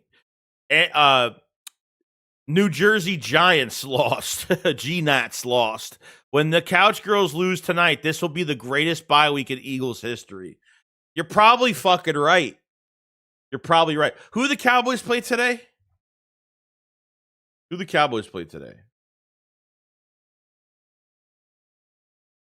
The Cardinals. The 2-5. The 2-5 Cardinals tonight. Yeah, I mean, look, if they can get pressure on Dak Prescott today and make some plays, great. You know, they could. Hopefully, Josh Sweat could help us out a little bit today. So, I mean, even if the Cowboys win this game, I still think it's a huge success. It's a big fucking success today. Big success. I mean, look, not only do the Giants lose, not only do, the Washington Commanders got fucked up last night. I mean, the NFC is, you just put the Eagles are the number 1 seed right now. The Eagles control their own destiny. The Packers and look, it makes it so much sweeter because the Packers and the Detroit Lions lose yesterday. And that's big. I mean, that's really big for this team. Going forward. Huge, man. If they won this, the Eagles, realistically, the Eagles only, let's be real. The Eagles have to split the Green Bay Detroit game. I want them to win both games, but if they just split between Green Bay and Detroit, I think they're in pretty good shape. They're in pretty good shape. They still got to face Washington twice. They got to face the Chargers. They got to face Dallas one more time. They still got some divisional games they got to win this year. So there's still some homework they need to do. Don't sleep on the Cards. I'm not. Any given Sunday, bro. Any given fucking Sunday. We know what that's like, bro. We played on a short week versus the Giants, and they whooped our ass fair and square. You know what I mean? They whooped our ass fair and square. We took that fucking beating, and we came back and beat them back. So, you know what I mean? Yo, Wombat, what's going on, buddy? Hope you're doing good. Hope everyone's doing good. So, yeah. I could talk about this for another 5 fucking hours today. This is, you gave up your own fucking 3rd round pick. The Miami Dolphins are paying Jaelan Phillips Miami is, how Howie Roseman got Miami to pay the $6 million off the book. That's crazy. A little over $500,000 for Jaelan Phillips. And you're getting compensatory picks back next year. So you're getting a 3rd round pick back. So it gives you the flexibility to make trades like this. And this is a good date. This is a good day. I was working this morning, okay? I couldn't stream earlier today because I was like, damn, I didn't think that they were going to. I figured in the afternoon they maybe would have made a trade, something. I don't know. But I think Kyler Murray isn't playing tonight that sucks. Who's the backup in Arizona, by the way? DJ Agree says, we can realistically run the table for the rest of the season. I don't usually talk like that, but the number 1 seed in the NFC is on Howie Roseman's things to do list. Yeah. I'm not going to talk into existence, but it's they can get by Green Bay and Detroit. They're looking pretty fucking good. They're looking more better. This offense can stay on pace. The offense has got to stay on pace, number 1. Number 2, the defense, you're getting some reinforcements back. You're getting a lot of guys on your edge rusher back. You got a new edge rusher. You got 2 new corners now. However they figure that situation out, it can't be any worse. You know what I mean? It can only get better from this point, okay? Jacoby Brissett. Oh, boy. Well, I guess we'll see what happens. I guess we'll see what happens.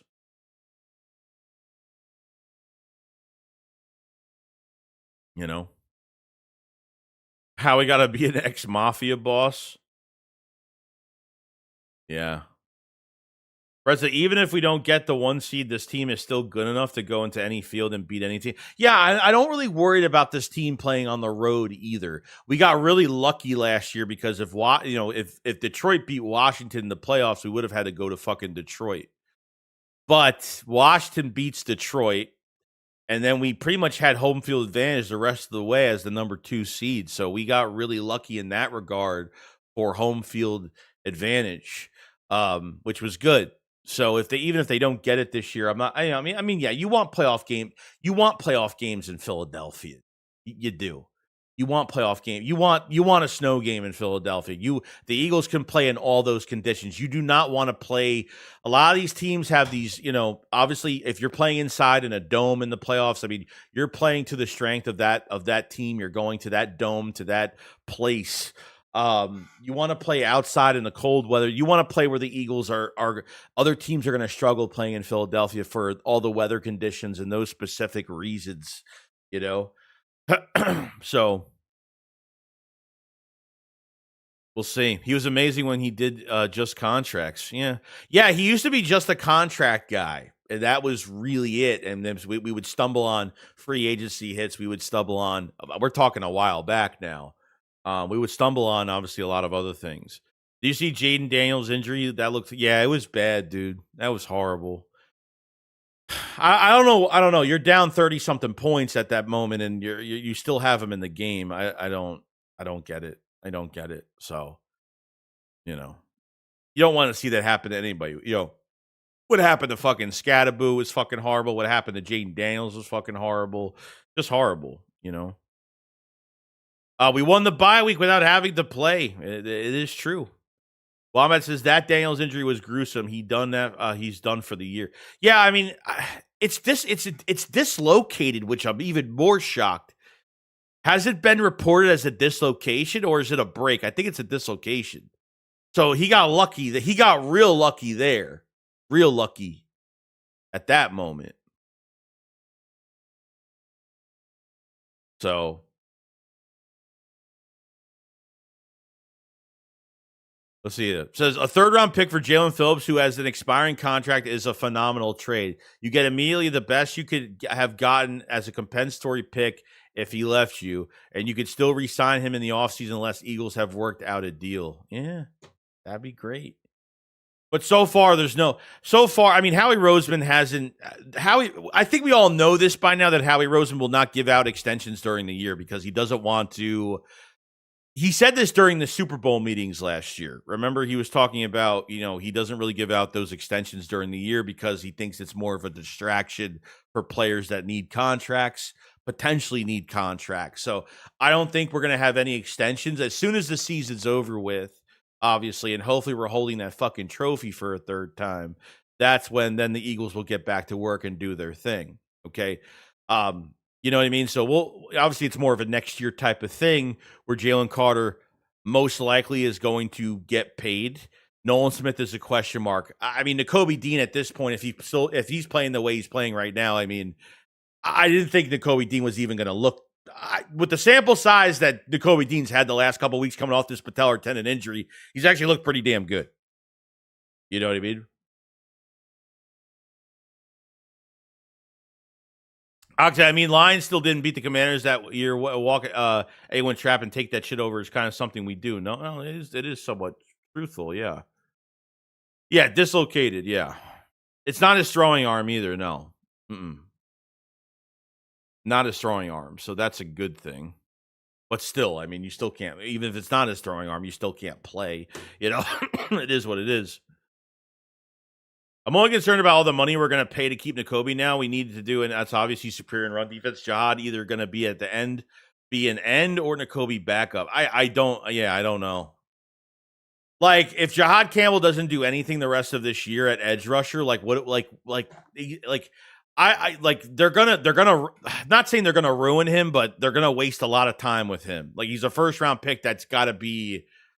You're taking him out of position. I know he's been an edge rusher in college, but college to the NFL is completely 2 different stories.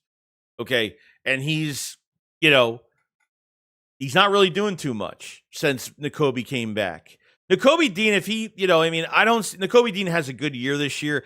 I don't think it's top linebacker money. Like I think that he wants to keep the band together at this point. I don't think Dean is going to be asking for like. I can't see a big contract for Dean. I see an extension for Dean, but I don't think it's somewhat of a big contract. I still think it's a big question mark though. I don't think we're really set at that point. You know. So we'll see. We'll see.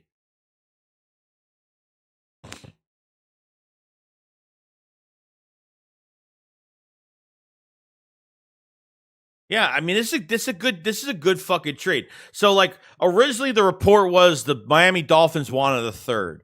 Now when that news came out, I thought that Miami wanted to kind of drive up the price. That's what I thought they were really trying to drive that price up, and it was going to cost the Eagles more. I was like, I don't know. A third rounder might be might be really steep. A guy coming off of ACL, an Achilles and ACL injuries the last couple years, but has been healthy this year. But we'll see. We have 360 people in the chat right now. Guys, it would really help out if you hit the like button. It helps out tremendously. YouTube algorithm, all that stuff. And if you guys haven't subscribed, you're new to the channel, subscribe because we do streams like this. We cover the Eagles.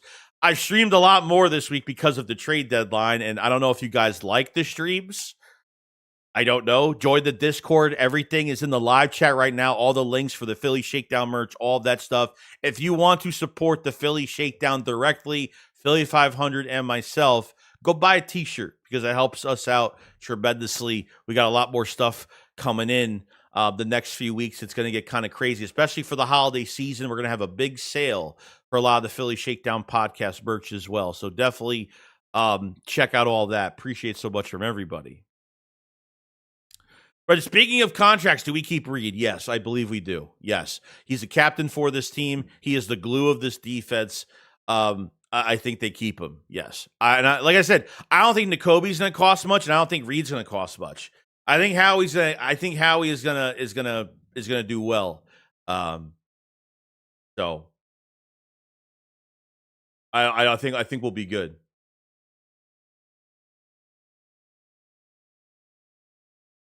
Let's see here.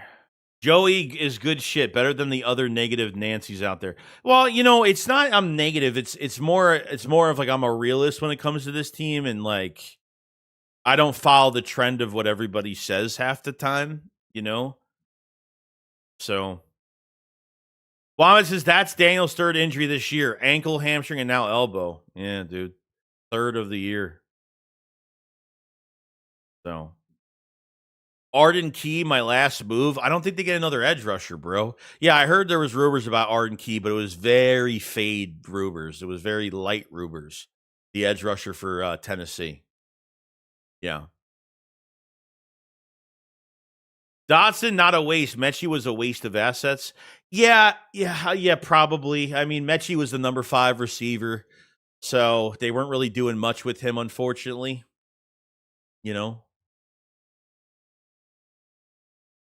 I don't even know if we're doing the Philly Shakedown today, by the way. I need to message him because I don't know what's going on.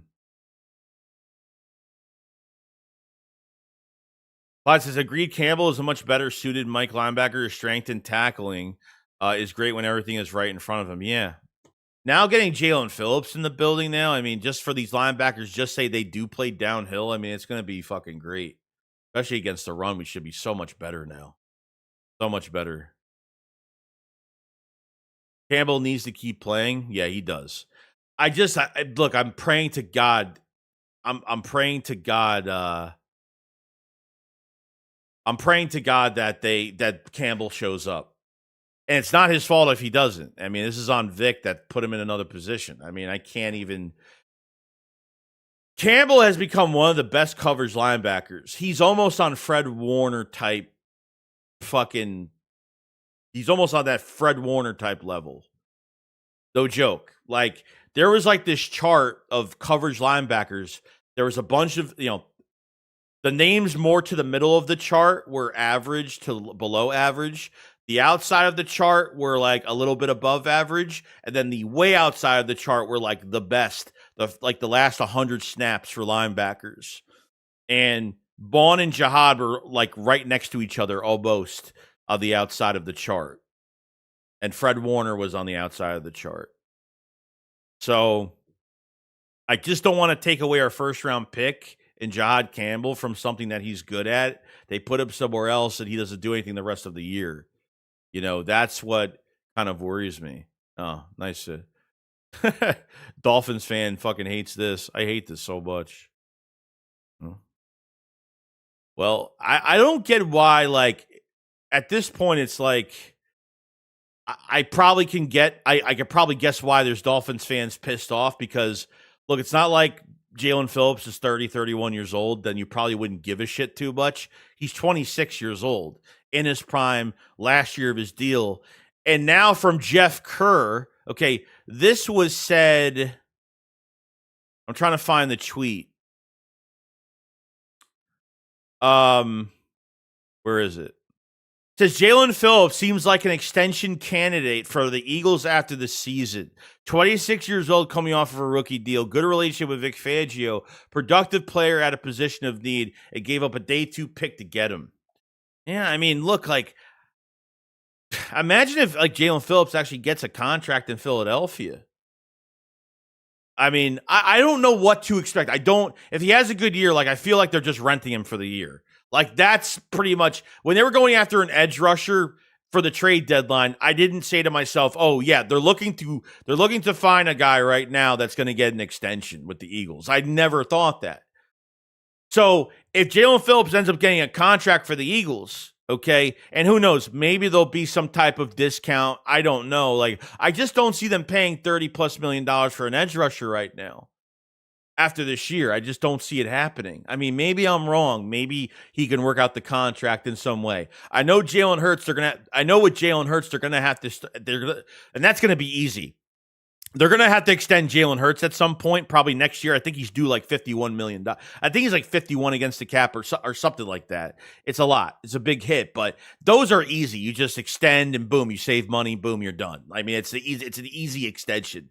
The Jalen Hurts extension doesn't even count at this point. You know what I mean? So they will extend Jalen Hurts. They'll extend his years to get some cap relief. So you're getting $6 million for Chauncey next year. You're getting 13.8 and 27 for Chauncey. 13.8 million, and you're freeing up over 14 million. You're freeing up over $14 million for Chauncey Gardner-Johnson the next couple years, in 2 years. $6 million next year, 13.8 and 27. So there is some cap relief there through some of these guys. Flying Eagle says, agree. Dean is a good run defender. He struggles at times in space, but he brings that dog we're missing on defense. Yeah, I agree. I totally agree with that. LJ says, if we extend him, great. If we don't, we still get a third compensatory pick. We got him for five. Well, no. I mean, yeah, but here's another thing. If the Eagles don't extend Jaelan Phillips, they get a 7th round compensatory for the year after, which isn't that bad. So they still get a compensatory pick for him, you know.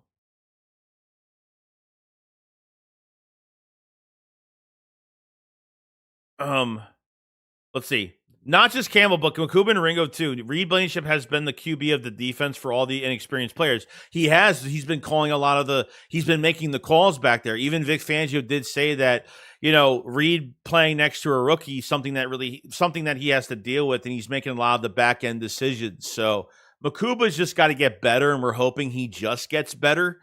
Obviously he's got to be more technical on some of his tackling. He needs to get better on that. But other than that, I think he's been okay the last couple weeks. So Philly Duncan said, but I heard that after this year he signs with someone, then we get a comp pick. So I don't know. It's either the Eagles don't sign him, they get a comp pick, or he signs with another team. Yeah, you might be right. It might be if Jaelan Phillips leaves the Eagles after this year. If Jaelan Phillips leaves the Eagles after this year, walks into free agency, signs with another team, then the Eagles get a comp pick. Yeah, I think you're right. Yeah, I think that's how it goes. Jersey, we can make room immediately on the roster by cutting Jackson like yesterday and trading A.J. Dillon for a bag of chips as well. Yeah. I'm fine. I'm fine with, trading A.J. Dillon. If there's a team that needs a running back and A.J. Dillon, I mean, if somebody wants a veteran back, it's right there. So I think there's a little bit of a selling point for the Eagles right now for the trade deadline. If they feel good about Tank Bigsby, fine. If they feel good about him, I got no issue. You know what I mean? How long have we been streaming for here? I don't even know. I don't know how long we've been streaming for. We've only been streaming for an hour and 24 minutes. Really? Seems like it's like we've been streaming for like 3 hours already. I don't care. We're having a good time speculating. But yeah, at least we're not getting a lot of negative shit today, so that's good. I don't know what happened. I don't know what happened the other day. After that Jair Alexander trade, man, it was pretty fucking nuts in here the other day. I ain't gonna lie.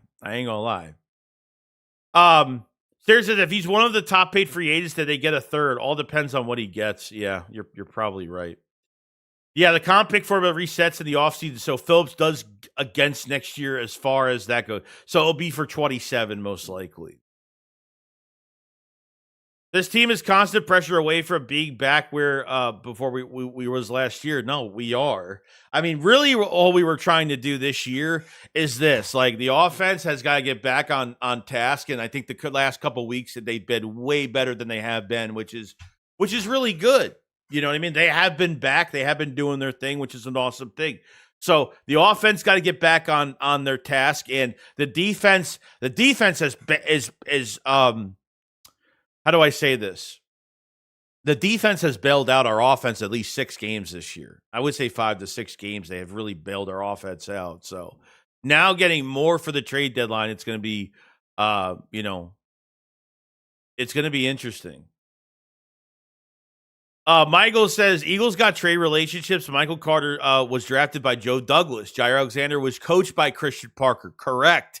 And Jaelan Phillips was coached by Vic Fangio. 100%, buddy. 100%. Yeah, Christian Parker was the defensive quality control guy. I think it was 2019 to 2020, I believe. I think that's the first time. I think that was the first year in 19, I believe, where Jair Alexander actually had his first Pro Bowl. I think that was his first Pro Bowl under him. So I think that's where we're at. Yo, Geo, dude, man, thank you so much for joining the camper tier, my friend. Thank you for joining up.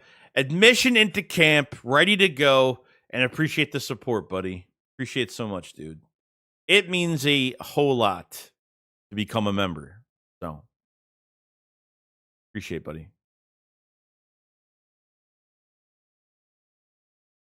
Remember that when they really wanted to get Watson until the Browns offered $250 million, all guaranteed. Whew, we dodged some bull. Yeah, we really did, dude. Going into what was that? Going into the 22 season? I think it was going into 22 where the Deshaun Watson stuff was going on. I remember that shit. I was really against that shit. They almost gave up the farm for that fucking guy. They almost fucking did. Thank God. They almost got they want the trade. They want the trade for Russell Wilson at one point too. But thank God he didn't want to come here.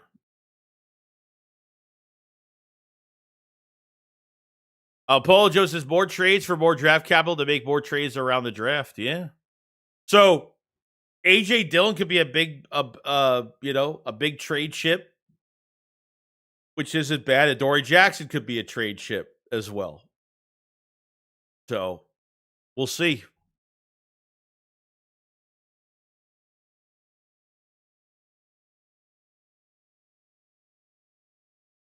Lord of Darkness says Panthers signing Rico Dowdle to a 1-year deal worth up to $6.25 million. They've taken a Dallas high trade target from Dallas. They've taken a high trade target from Dallas. Yeah. Rico Dowdle, bro. He came back with a vengeance. I remember when he played the fuck. Didn't the Panthers beat the Cowboys this year? Rico Dowdle was running hard that game. Good for him, dude. Good for him. Flying Eagle says Jaelan Phillips is relentless. He reminds me of a Chris Long when we signed him, and it was in 2017. Yeah, dude, and that was a veteran signing. Like, that wasn't a block. Like Chris Long wasn't a. Chris Long came to the Eagles, signed with the Eagles because of scheme and how they would use him. Okay, he wasn't. Chris Long was no blockbuster trade. This was a veteran guy that was just trying to find a team to be in a good rotation with. And look what happens. You know what I mean? On top of having Jalen Mills as a corner, Ronald Darby as a fucking corner. I mean, we didn't have the best corner, but you know what we had? We had a great. We had two. Jalen Mills and Ronald Darby were they weren't shut down. They weren't anything special, but they were serviceable, and they had a good defensive line in front of them. 2022 for the Eagles. We had to rely everything on our defensive line. Like every time we got an injury on the defensive line, we would flip out because then our secondary would get exposed. So the Wentz trade built our roster. It did because it got us. The Wentz trade got us Devontae Smith, didn't it? That pick for Wentz, I think it got us Devontae Smith, and I think it got us something. I think it got us something else too. I'm just trying to remember. Roll Philly, Joey. Over under 9 sacks this year for Jaelan Phillips. Oh boy, I would probably take the safe bet and say we'll say under for now. I think he'll have a lot of pressures. I think other players are going to benefit off of him being on the field. And look, I hope he gets over 9. That would be great. I would say less. I would say under 9 because I don't want to give him a big contract. So the less numbers, the more pressures, less sacks, the better the contract's probably going to be for us down the road. But we'll see. But just imagine that the Eagles actually have. If the plan is if Jaelan Phillips plays well and you have a defensive coordinator that knows how to use a lot of these, I mean, I'm so happy they have a defensive coordinator right now that has been here the last couple of years. I'm so glad, bro. Yeah, he has 3 sacks already for the year. Yes, I know that. 15 solo tackles, 3 sacks. Yeah. Yeah, I mean, that would be kind of crazy. That would be kind of crazy. Yeah, Jalen Mills had a good season. He did. What was Jalen Mills, a 6th, 7th round pick? I mean, come on. Look at Josh Jobe playing in Seattle right now. Like it happens. Sometimes you get a hitter. Depending on the situation, Josh Jobe had a lot of competition in front of him, probably didn't play well. I mean, and then goes to another team and reinvents himself. I mean, it happens. You know what I mean?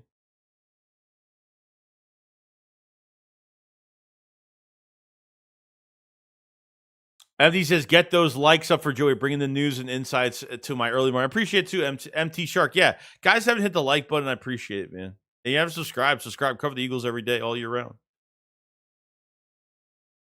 Oh, this is Joey. Have you looked into the Jalen is against the run, or is he a pass? I think he's a pass rush specialist. I don't think he's bad against the run. I don't think he's the best, but I don't think he's bad. From what I hear, I don't think he's bad, but I don't think he's anything. If you're expecting, we need hits on the quarterback. We need hits on the QB.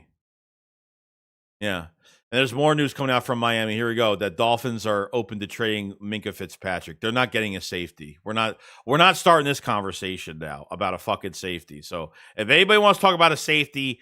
It's not. Yeah, this is the post I put out about. This is the post about Jair Alexander that I put out literally the other day, and it fucking blew up the other day. And I'm not a big Twitter guy. I don't fucking type all day. I don't care. 43,000 views that fucking post got the other day. Like I put my phone down after tweet this. I said, Eagle fans bitching about CB2 for weeks. No Adoree or Keeley. It's a day 3 pick. We gave up nothing. Some of these new Eagle fans want a blockbuster trade every position. I said low risk, high reward. And if it doesn't work out, who cares? I see these accounts making fun of Jair Alexander's knee. I hope he balls out. And shuts you the fuck up. And then I said, then I'm going to pull out these receipts on all you idiots. 43.8. And literally it's been like, I fought with one guy for like 2 minutes. I'm like, this is what the internet is. Like, I don't do this shit. Like, I'm not used to going back and forth on Twitter like this. But there were some like fucking idiots on here, like complete idiots on here the other day. Kind of crazy. So, I don't know. Thing. Oh, said Washington willing to trade Ertz for anything? What? What do you mean? Damn, are they about to sell right now? Yeah, it's gonna. There's only you have the rest. You have literally the rest of today and tomorrow until 4 p.m.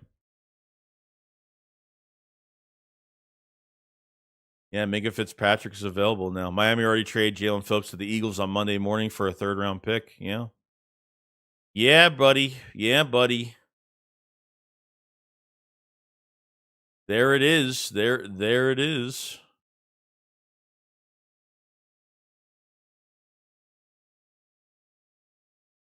Let's see. Twitter is only slightly less toxic. I think it's more toxic than Reddit. I like the way Kelly Green looks. He looks ready to play. Yeah, I'm hoping he is. Like I'm hoping he is.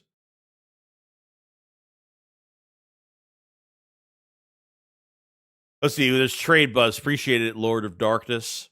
Trade Buzz. Some around the league believe the Commanders could be sellers before the deadline after falling to 3 and 6. Damn, falling, bro. Seriously, Jesus. Deron Payne, Javon Kinlaw, Jacob Martin, Bobby Wagner, Frankie Louvu, Debo Samuel. Bro, that fell, dude, they just fell apart. And they have to get rid of all those guys because all these guys are not building block pieces around Jaden Daniels. Like, this is what I'm saying, bro. They figured they were going to get over the top on the Eagles from the NFC Championship game by bringing in the same old fucking old players, signing big 1-year chunk deals, and adding more of these older players as the oldest roster in the NFL right now. And yes, they lost their quarterback. And now it's like, all that work went for nothing.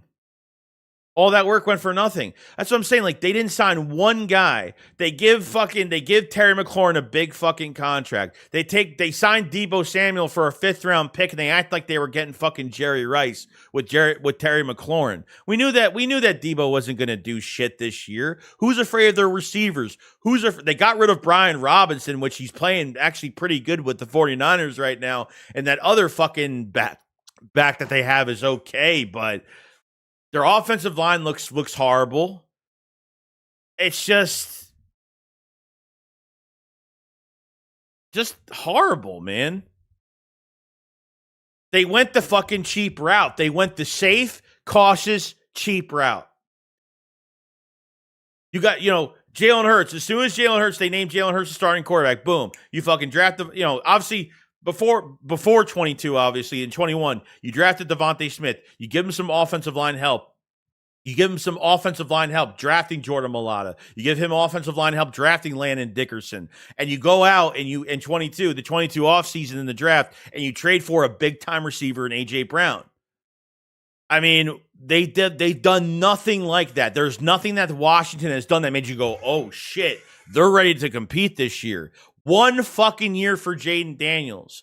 Literally, Jaden Daniels got hyped up. Jaden Daniels got all the fucking, he got hyped up over that fucking Hail Mary pass. The Hail Mary pass facing Chicago. I mean, that's when he got all this fucking attention, realistically. It's just stupid, man. Just stupid. Dumb. That's crazy, though. That's crazy.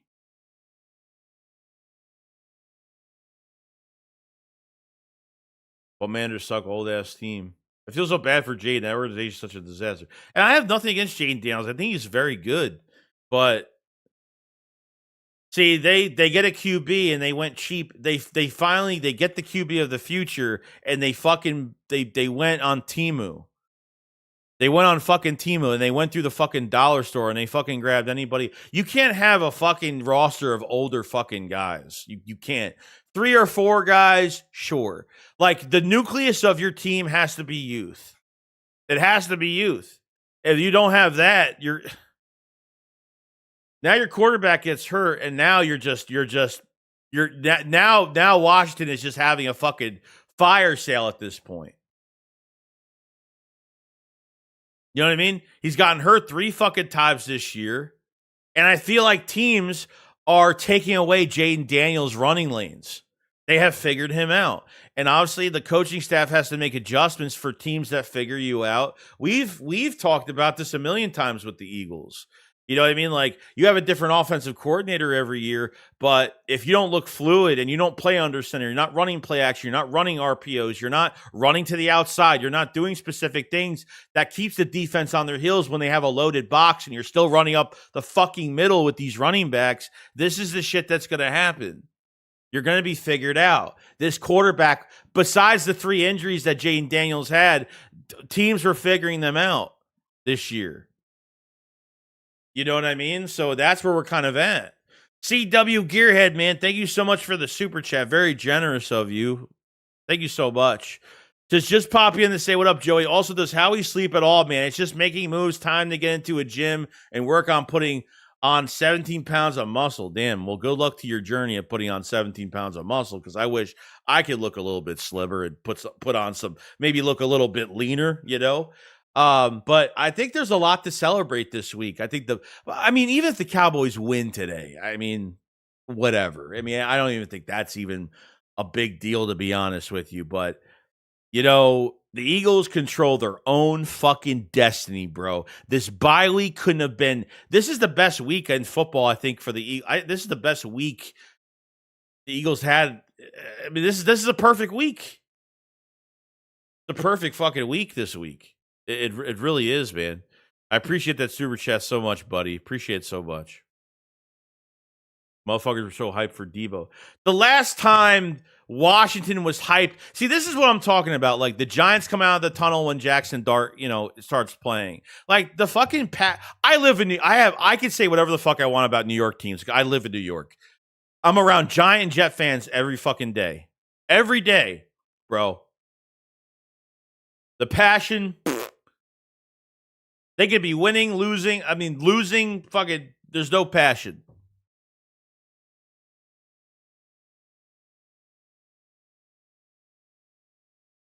He has no bodyguards. Debo, we got enough running backs. I'm kind of done, dude. Like, I know everyone's eyes are starting to fucking get nice and wide now, because now all these players, I guess Washington's done. Look, we don't know how many weeks that Jaden Daniels is going to be sidelined, but it looks like it's going to be the rest of the year. If there's already rumors of a fucking fire sale from Washington, that should already tell you how this is going to look. Yo, Giants fans I didn't know existed had something to say 3 weeks ago. Where are they at? Well, it's just, dude, it's like, realistically, like, their excuse, like, and trust me, my girlfriend goes to her job and she's got a lot of Giant fans that she works with. And, like, literally, it's like, well, we didn't have Malik Neighbors and we lost Scannabo and blah, blah, blah, and blah, blah, blah, and blah, blah, blah. It's like, dude, the Eagles have been dealing with injuries the entire fucking season. The entire year we've been dealing with injuries. And the offensive line hasn't played great this year. That's just a fact. They haven't. Dickerson hasn't been able to stay upright. And Juergens hasn't been able to stay upright. And some of the offensive linemen just haven't played. Jordan Mailata didn't play well this year. I don't think he's played that well this year anyway. I think I think they're just in the mode now. They're just mentally, they're just better now. Yeah, showing us this Tucker Kraft. Yeah, the Green Bay just lost a big weapon for Monday night. It's a big weapon for Monday night. Matthew Golden, I think left. The wide receiver Matthew Golden left the Packers with a shoulder injury. He was questionable to return in that game as well. So, yeah. Seeds Dog says, bro, Sirianni and Patillo can't even utilize the weapons we have now on the offense, then Debo would be wasted. Yeah, I wouldn't even. Well, dude, I don't think. I think they've utilized really well the last couple weeks. I'm not going to put it against them. Weeks prior to the last couple weeks, yeah, sure, but I think it's been fine the last couple weeks. So the only move I'm kind of looking for right now is maybe depth at offensive line. That's where I'm kind of at. That's really where I'm at with it.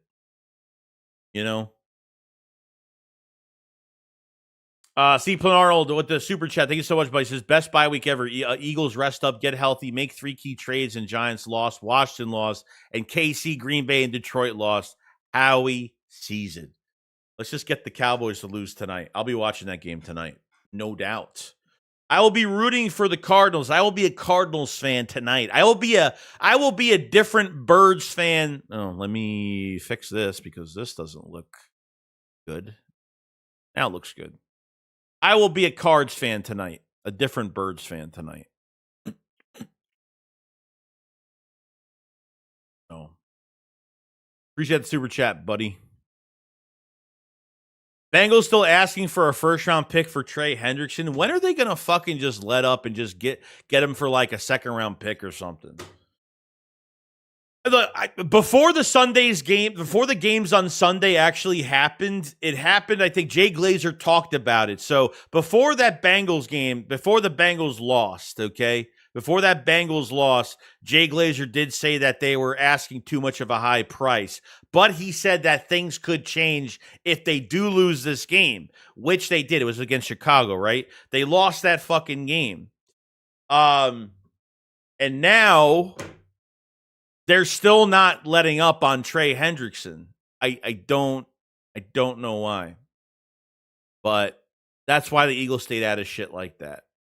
And plus, Trey has been dealing with a couple injuries as well. Didn't he just have like a mini like hip injury last week? Like he's had these little nagging injuries the last few weeks. He's had a couple injuries already. Small injuries, nothing crazy, but Daniels is RG4, period. I knew that. And you don't need rocket science IQ to see he's built like Devontae. It's true. You can't have a QB the size and build of Devontae getting hit by 300-pound linemen, only a matter of time. Yeah. Jackson Dart will survive, but he's getting hit a lot too. And he's a bigger build. But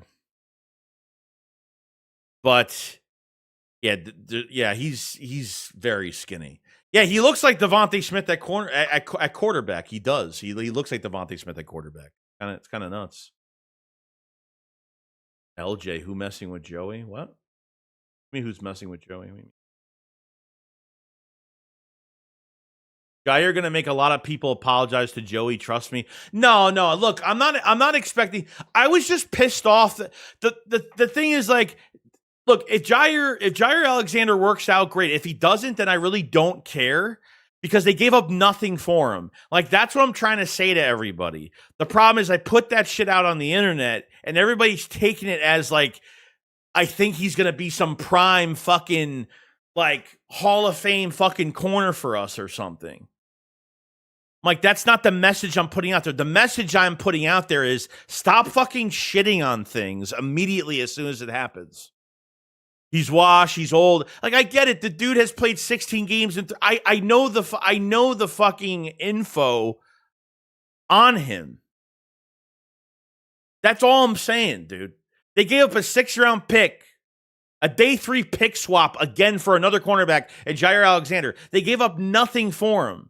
So I don't care. If it works out, great. If it doesn't, who fucking cares? It is what it is. It happens. But at least the Eagles tried. That's the message I'm putting out. These other idiots on fucking X, I don't know who these guys are. Fucking kids, typical fucking fans that don't follow reports that, I follow reports every day. And I give my own opinion off of the reports or give my own speculated opinion even without reports. You know what I mean?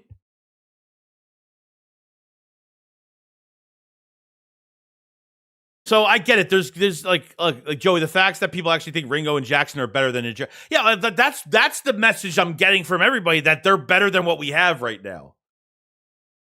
The bitching that has been. Well, here's the thing that blows my mind. When Jair Alexander got traded to the fucking Ravens, no one said a fucking peep about it. No one said a negative peep about Jair Alexander. When he got traded to the Ravens, everyone was like, oh man, we could have got him. And then all of a sudden, we finally get him. Why? Just because, what's the difference that he's missing more? What's the difference that he's missing more games? Okay, so he missed the rest of this season, and he was a healthy scratch the last 2 weeks. Like, this is the shit I don't get. Like, no Eagle fan was bitching about him. No Eagle fan was bitching about it. When he got traded to the Ravens, everybody seemed like, oh man, we could have got him. We could have traded for him. That's all it cost? Or no, was he a free agent? I forgot. Whatever. He was a free agent. He got. I forgot what happened. He was a free agent. He got traded. I forgot what happened. Whether he was available, regardless. No Eagle fan was even negative about it until the Eagles fucking finally traded for him. So, yeah, but people don't read the fucking reports. Jaire Alexander was a healthy scratch because he wasn't in football shape. Duh, honestly, obviously, because the guy was rehabbing his fucking knee. Of course he's not in football shape. The guy wasn't conditioning. The guy, like, no shit. Right? This is the shit I just don't fucking get with these people. Even if the people were like, oh, he was a healthy scratch for a reason. Yeah, it was a healthy scratch because he's not in football shape. The guy's been rehabbing since fucking June or whatever it was, whenever he got fucking hurt. So it is what it is. Like, whether he's rotational or whether he's a starter for the Eagles, whatever happens, happens. That's all I'm saying is whatever happens, happens. That's it. That's all I'm saying. Some Eagle fans feel like he could start. Some don't think. Like, oh, his fucking knee is brisket. His knee is brisket. His knee is falling off the fucking bone. Like, shut the fuck up. Like, fucking idiot. These idiots read reports from other idiots that aren't even reporters, and they fucking run with this shit. You know what I mean? That's the shit that annoys me.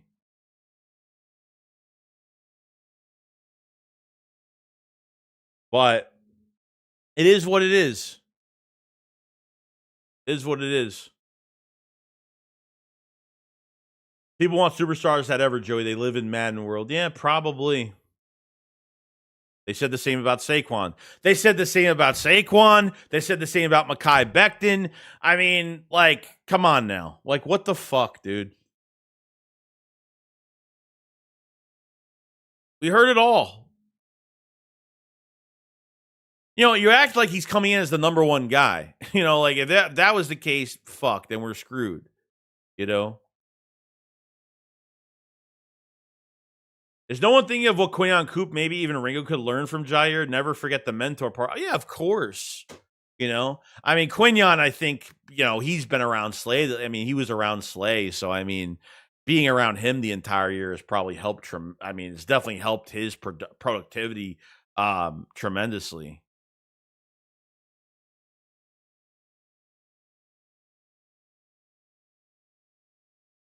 NBA fine Embiid for the DX chop celebration. Oh, they're finally fucking getting him for that now? Jaire's a long shot to have any impact. Y'all acting like it's 22. Oh. No, it's a long shot, but they're still gonna see if he can win the competition. I mean, why is that an it? Oh, so what if it's a long shot? So your whole cornerback group your whole CB2 spot is fucking shitty. So if you're gonna talk shit about Jaire Alexander, then talk shit about Ringo and Adoree Jackson. Because those guys are barely fucking serviceable at all. You know what I mean? Dude missed 75%. Yeah, I understand that. I know, bro. I know how many games. I understand this. Like, no one has to tell me over and over again that he missed fucking games. He missed the entire season. The last couple of weeks, he was a healthy scratch. I know. He's played 16 games in 3 fucking years. I know 100% what he's missed. I understand that. I don't need to be told this over and over again. Like, what I'm saying is, the Eagles gave a fucking 6th-round pick for a vet corner with an injury problem, and that is perfectly fucking fine. I have no issue with the trade because they gave up fucking nothing for him. Whether he's a depth guy or whether he's a starter, he is going to help this team, whether it's going to whether he's going to help other guys, and just having a veteran in the building is a nice thing at corner because we haven't had that since Slay was here. So I think it somewhat helps in some way of a mental standpoint than a playing standpoint, but I'm willing to give it a chance. If he sucks, then he sucks. Simple as that. But it's not off the table for me that they don't give him a fucking chance. That's it.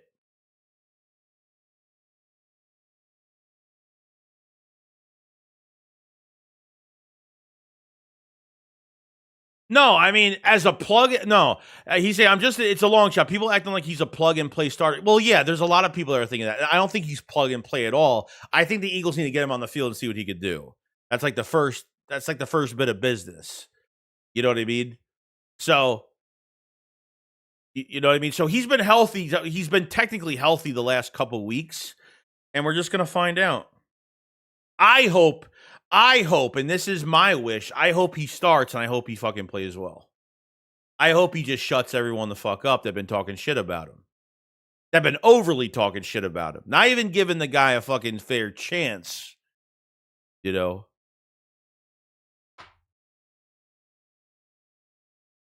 That's it. Also, if he has a good playoff run or something, someone might overpay him and we could get a 5th or 4th comp pick too. Yeah. Because the Eagles fans want Denzel Ward, Myles Garrett type trades every single time. Yeah. And the Eagles weren't getting that. You know, they weren't getting that. You know, next year's a different story. Next offseason is a different story for CB2. And I feel like they need to go high in the draft on one. You know what I mean? Tight end is going to be a big need. Offensive line should always be a big need every single year because Lane Johnson's going to retire probably after another year, probably, you know. So we'll see. Big Ben says, "What shoot?" I do the skull cherry long cut. I mean, I do the skull cherry long cut for now. I mean, that's like my main. That's my main one, by the way. That's my main one. He may even be out the sorts the last few weeks. That team has fallen badly. So, what do you expect from a recovering corner? Look, you can't win with these idiots. So it is what it is. Like they just want to say, "Oh, he sucks. Look at what he did, and look at how many games he's played." Like they don't even give shit a chance. They just want to shit on everything. I hate people that just don't want to just sit and find out. They just want to shit over everything, every chance they get. So. I think I'm being pretty fucking fair over the situation. I mean, am I not being fair over the situation? Like, your guys are acting like I said he's going to be a Pro Bowl fucking corner this year. I'm willing to give guys opportunities, you know? If Jaelan Phillips goes crazy for us, would you sign him to a $25 million deal and let Nolan play out his Well, Nolan's a free... I don't think they're picking up Nolan's 5th-year option. Because he's a first-round pick, so his contract is done. He's done after this year, right? Nolan Smith is a free agent after this year. So they got to pay Carter. Nolan Smith is free agent. If they sign Jaelan Phillips, $25 million deal, I don't know. I don't know if there's any room. I don't think there's any room for Nolan Smith to come back unless they pick up his 5th-year option and have him on an option year.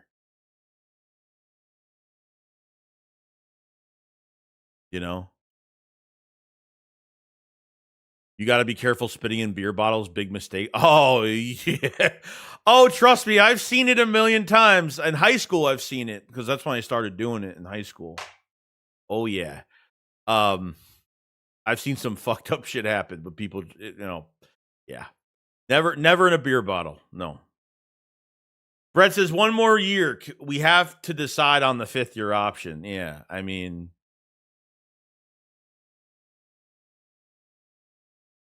We got to decide on it. So it really depends on what Nolan Smith does after coming off this injury now.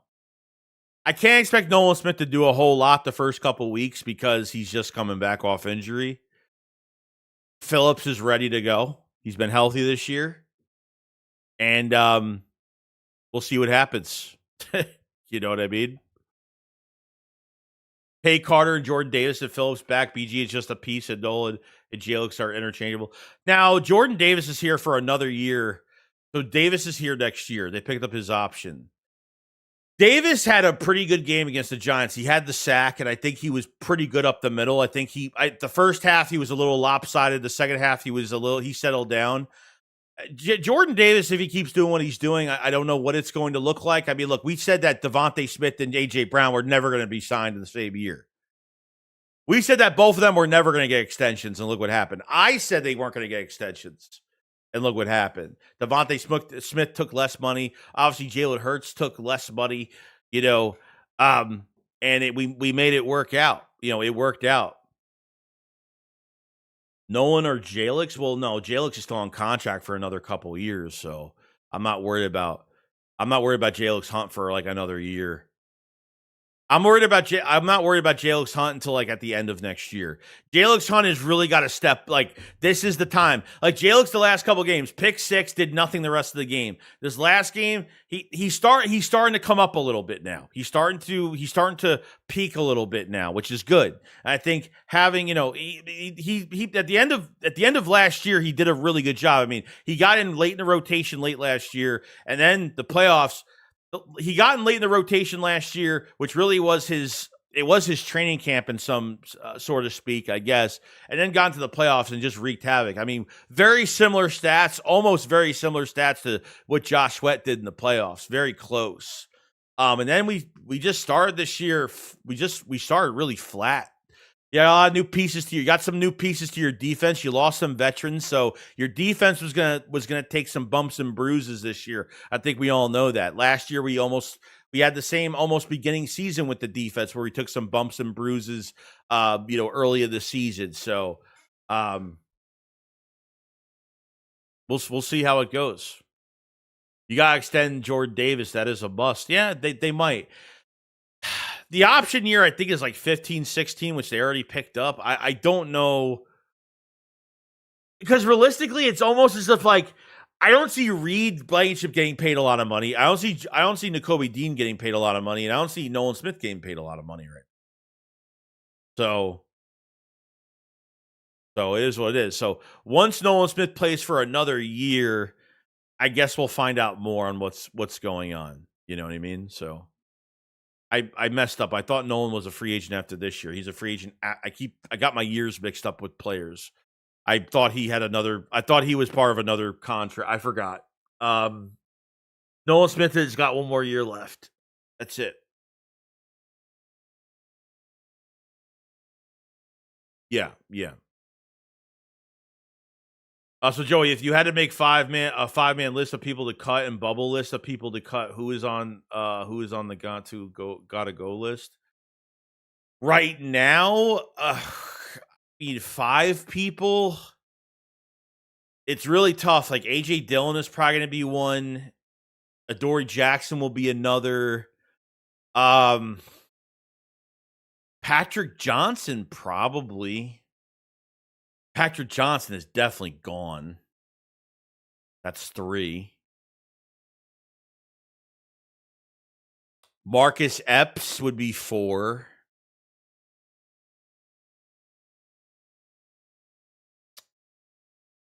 Yeah, I don't know. Trying to figure out a 5. Trying to figure out a 5th guy. There might not be a 5th guy. I don't know. 5th guy, I can't figure out. 4? You got me on 4. A lineman? No, we need fucking linemen. No. We need linemen. AJ Dillon, Adoree Jackson, Marcus Epps, and Patrick Johnson. And Matt. Yeah, I don't know about Matt. I think they need offensive linemen. Regardless, they need bodies. Mac McWilliams is on practice squad, isn't he? I don't know. No, not Sidney Brown. We need Sidney Brown for special teams. As much as he's reckless, he does make plays on special teams. No, Jacorian Bennett. No.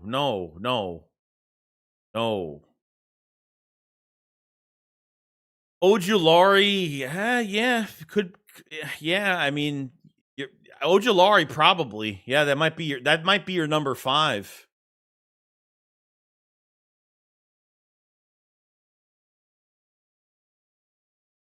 So yeah, I mean there's room. There's room. I think there's room for a few. Patrick Johnson can go. I mean, I don't know why he's here because we need him, you know. Well, we needed him. Now we really don't. Yes, Nolan's his third year. Next year is the fourth, but we can give him the extension after this year with the Jalen Carter. Yeah, I don't know. I don't know if you're gonna. I'm not really sure. I'm not really sure if Nolan's gonna really achieve that extension. I don't think so. I hope I'm wrong, but Ojulari on IR with Epps. Okay, so Ojulari and Epps don't even count towards the roster right now. Okay, all right, so that's fine. So you're looking at A.J. Dillon, Adoree Jackson, Patrick Johnson.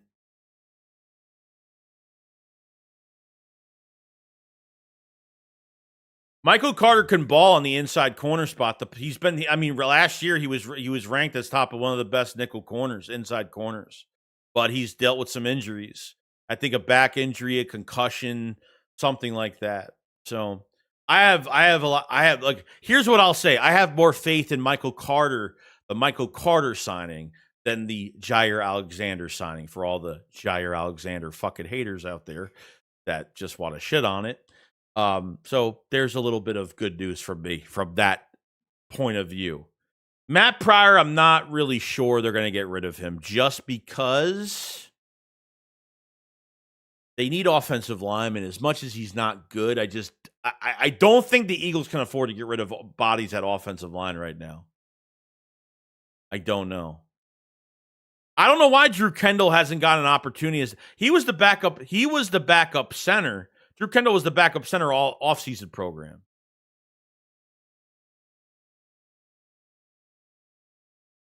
Yeah, here we go. Poly Market just put up. The Dolphins have also been shopping Bradley Chubb this morning. Yep. Bradley Chubb is available too. Wow. Well, the Eagles got the better player. We know that. We know the Eagles got the better player. That's for sure.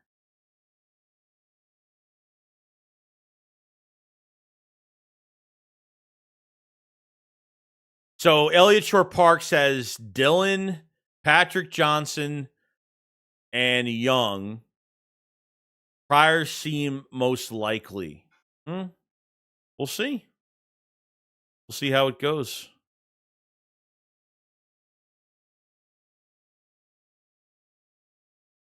I would say the Eagles are going to try to trade some guys right now. If the Eagles are probably trying to trade AJ, they're probably trying to trade somebody to get somewhat of a fucking late draft pick for this year, or next year, or for next year, the year after that, whatever they get. So it's not a bad thing. I am hopeful for Bennett. He's a stickier version of Jackson, but he has to earn Fangio's trust to stay healthy. Hard to count on him, but the upside is still there. It is. It is. I've talked to a lot of Jet fans about Michael Carter, and they think he's really good. He just needs to stay healthy, and in a better scheme with a better team around him, he might play a lot better. So, just got a big contract from the Jets last year. Yeah, they got 8 corner. They have 8 corners on the team right now. 8, I think 8 of them. 8 of them.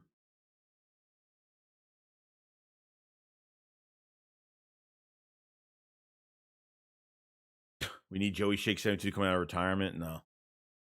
My body's already falling apart at 30 fucking 5, so I'm literally not going to be of any use anymore. I have a bad, oh, I wouldn't say I have a bad calf right now, but I have a calf that always tightens up every day. So I'm going Ringo, Jackson, Pat Johnson, Gibson, Munden Jr. Yeah, but that's they're not going to get rid of they're not getting rid of special teams guys. Munden is a good special teams guy. Gibson, they need him as a returner. Like those two make no sense. Getting rid of Munden makes no sense. Gibson makes no sense. Pat Johnson, yes. Jackson, yes. Ringo, definitely not. So they need Ringo, Gibson, and Munden are your special teams dudes. They need those guys. Can't get rid of those guys. Adoree has picks on Howie or someone to last this long without being cut. Well, desperation, bro. He's here because of the Eagles' desperation to have guys on this squad. I mean, that's just what it is, unfortunately. So.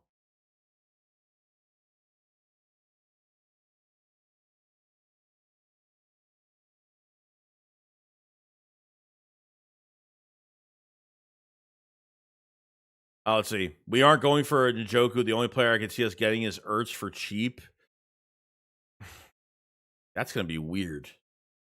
I don't know. The Eagles definitely need another tight end. I don't know. Calcaterra, he's done good in recent years because of Dallas Goedert being injured, but I'm not really sure what the plan is. Your tight end group is off contract after this year. Your entire tight end group is not extended at all. There's nobody on contract for 26. But we heard all this noise about Ty Robinson in the summertime. Why don't they get more play? He's been playing here and there, but it hasn't been much. I mean, they're not going to give up on him because he's a rookie. So Robinson needs more time. He hasn't been playing well. He hasn't really. This past draft, there's not really a lot of hits. Makuba, I think, is going to play better. And Jahad Campbell has been good, but now he's playing out of position. So seems like this past draft has been it hasn't been great. It hasn't been awesome. Not bad. I mean, at least if you at least get 2 to 3 players that can hit the field for the Eagles, I'm happy with that. I mean, 2 I'll take. So it's not horrible. We are drafting 1 in the second. I'm sure of it, even trading up for a tight end out of Oregon. Yeah, everyone's talking about the tight end out of Oregon. That's all I've been hearing about that situation. You know what I mean?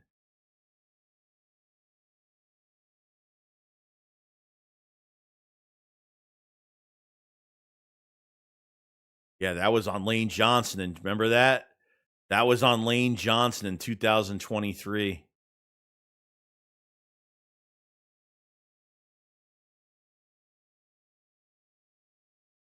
Hello, Jaelan Phillips.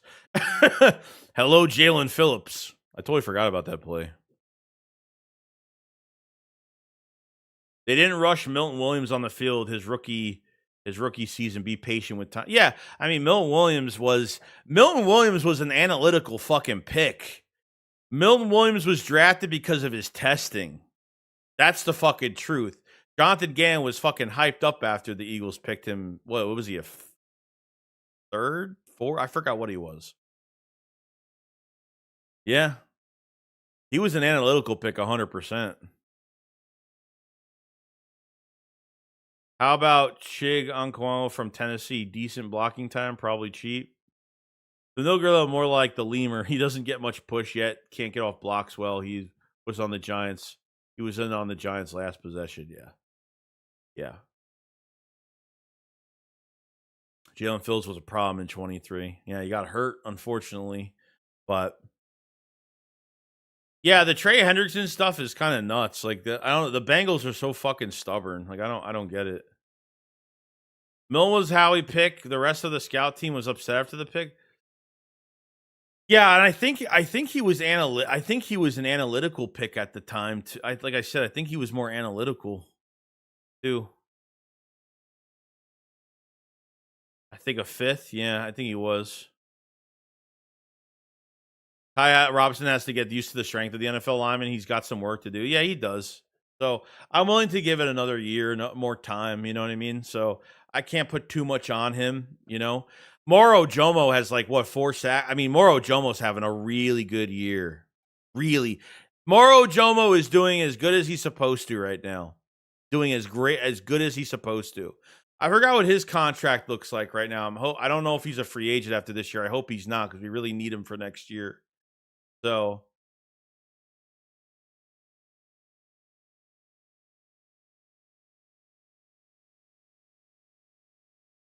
NFL team has every NFL team now has 2 losses. First time since 2010. Repeat loading. No shit. Damn. That's fucking crazy, bro. That's crazy shit. We got him another year after the. All right, that's good. We have him for another year, which is great. So that's really good. Glad he's here for another year. I was a little worried. I mean, obviously, I know Ojomo will probably never be re-signed, so take advantage of it since he's still here. Bengals better take his third and take as a third and chill out. Diev says, "Are they going to trade AJ?" No, they're not. All right, so here we go. We got the strengths. Let's see. I've watched every Jaelan Phillips pass rush this year. Strengths: explosive get off, pursuit speed, stunts, inside counters, and rush from inside, and specialty rush packages, which we did see in one of those clips. Weaknesses: hand usage, rushes too far upfield, rushes too upright, bend not what with pre-injuries, rarely uses, wins with power. I think he's got a lot of power, but that's just me. That's just me, though.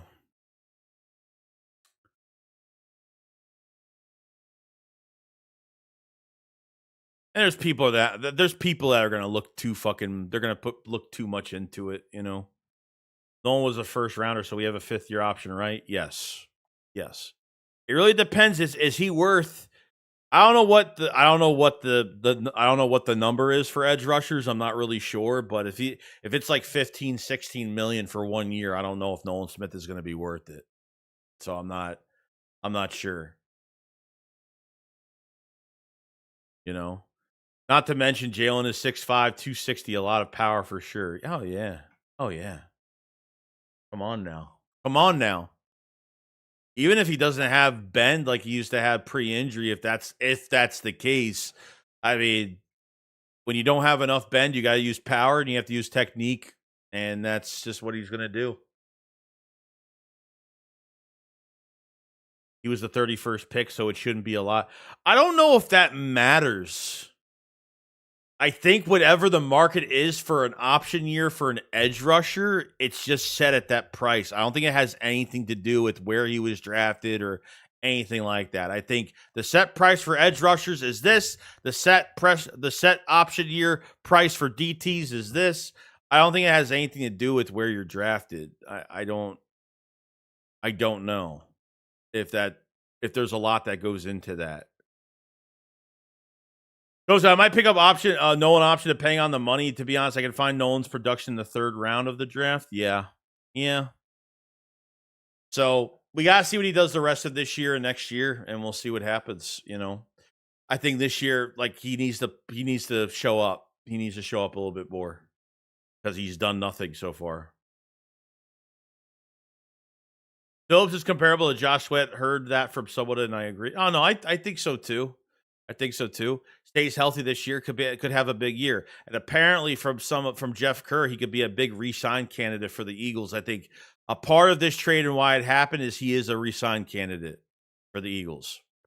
That's the news as of right now. I don't know.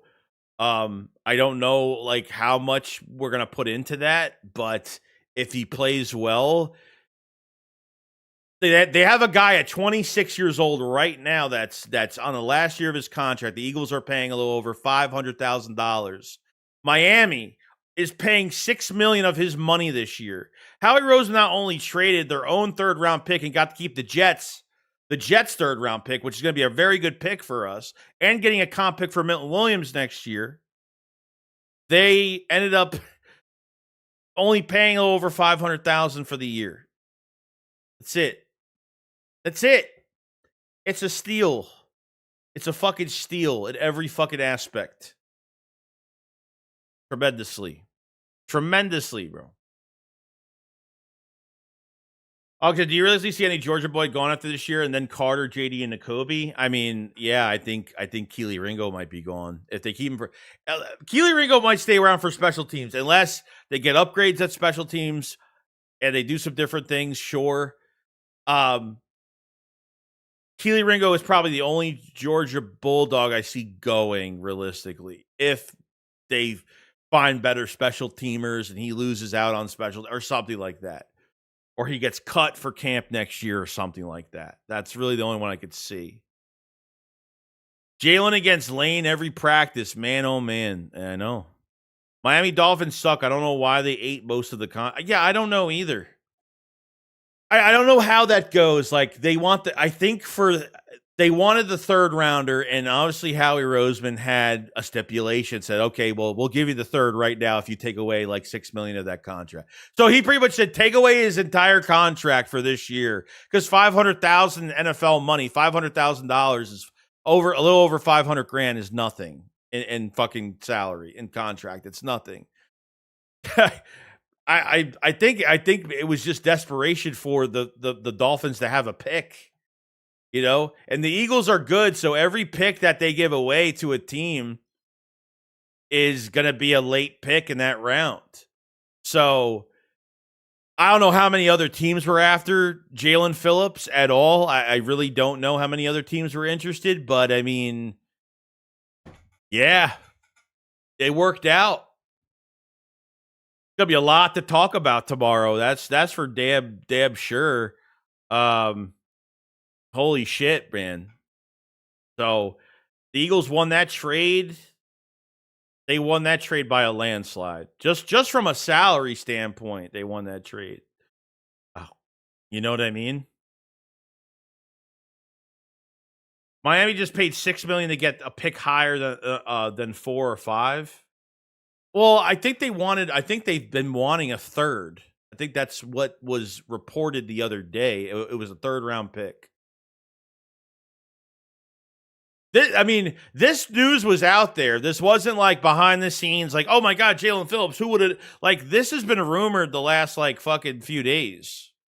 Like, usually shit's quiet. Like, this is one of the first rare trades where the Eagles were connected to a player and it stayed at that. It stayed like that the entire time. And the Eagles ended up getting him for what was rumored and reported of what they were going to give up. So that's kind of interesting, So we will see. We will see. Yeah, no. I don't want to get copyrighted. Damn. Let's see. Come on, think of it. I'm letting Nolan walk and bet on Hunt. Hunt has been available since starting, and he can cover well, even from an on-ball linebacker. With Phillips, I will begin to build the edge room. Yeah, it might not be a bad idea, but this year is going to count for a lot of things.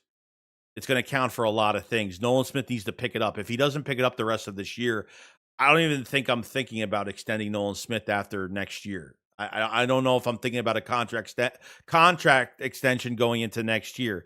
If Jaelan Hunt can catch fire right now, which I think Jaelan Hunt is starting to peak just a little bit, we could be having a different conversation on saying, you know what, let Nolan walk or trade him, or just let him walk. I wouldn't even trade him. I would just let him walk, because he's going to hopefully produce just a little bit for us, I'm hoping, where he's not going to be totally depleted. You got to think of it too. Jaelan Hunt was a hand-picked pick in the third round by Vic Fangio. Okay. At Houston Christian, he was a safety transferred it to an edge rusher. He was a safety in college, and then he became I don't know if he was a safety in high school and then went to edge rusher, or he was a safety at Houston Christian and then went to edge rusher. I know originally that Jaelan Hunt was a safety. But he can cover, which is great. He has shown us the last couple of weeks, especially the Vikings game, dropped the pick. I mean, he could cover. We saw it even this rookie year in the preseason games. He was covering running backs on wheel routes. He was doing a really good fucking job, like really good job,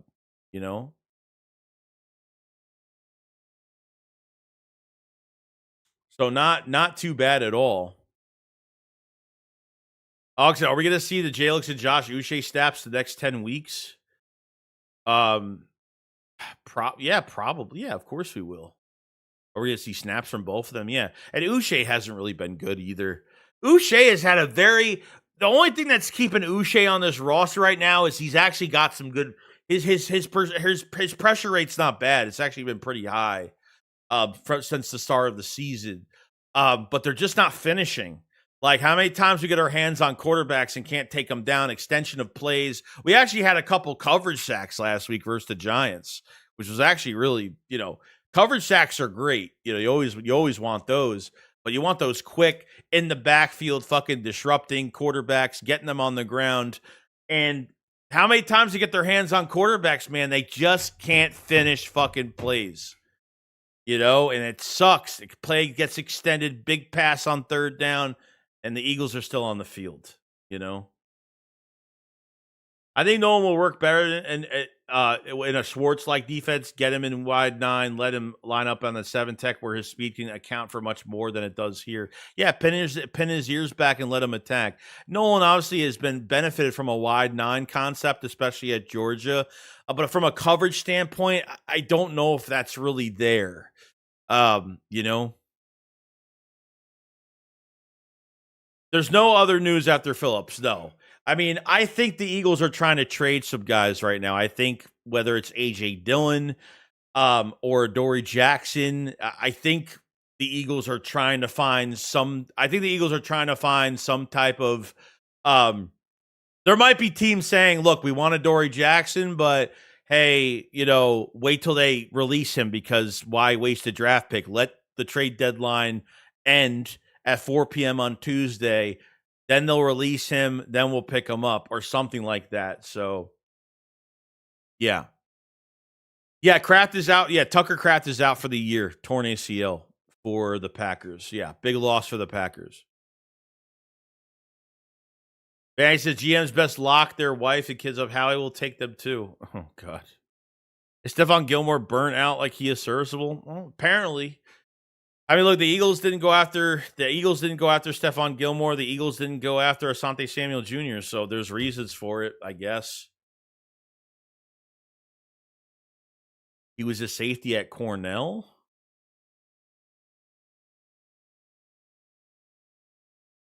So what, he was a transfer?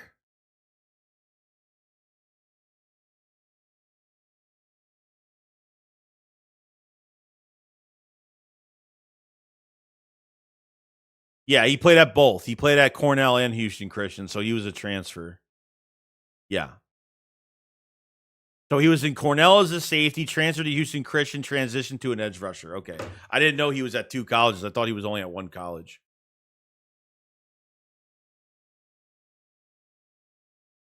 The Cowboys actually signed Max Crosby? Wait, what? Oh, I was like, what? That makes no fucking sense. That makes no sense, bro. I mean, fucking stupid. I wonder.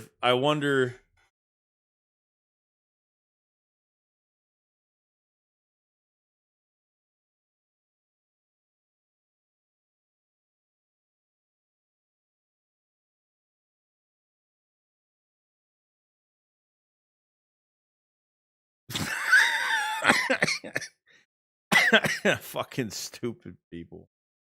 Yeah, like it's not even like yeah, that I would have that the Cowboys are like what they would have to give up for him. I mean, they're just so that franchise is just so fucking stupid when it comes to their cap. Who they give, they get rid of Micah Parsons and they give away like they sign like what 4 or 5 guys out of that contract that they would have given Micah, but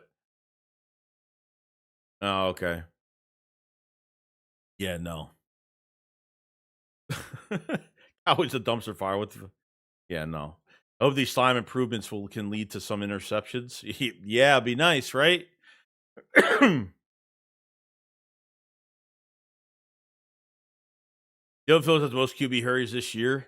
Well, I'm not. Well, Lord of Darkness is one of my my admins on my Discord, so he must have just saw something that's wrong. So usually, if he says something, it's usually right. But it was a troll account. Hey, Joy, do you think we will move from AJ after this year? That I don't know. That will just have to be figured out until we get to next offseason. I'm not really sure. This year, definitely not. Next year, I'm not sure what the plans are. If I would have to guess, probably not. Probably not. The year after next year, probably. I don't know. But I guess we'll see. Yeah, the Commanders are going to be selling already. Power said Jerry Jones is more interested in oil fields than his football team.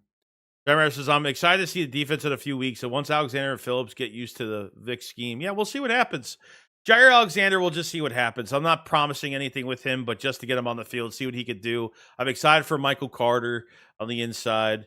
But Jaelan Phillips, that was a good trade. That was a good trade we could all be really happy about. The Eagles gave up their own third-round pick. The Eagles have the Jets' third-round pick still in their back pocket with a compensatory pick coming awarded next offseason before the draft for Milton Williams, and they're only paying $500,000, a little bit over that and they made Miami fucking pay $6 million of his contract.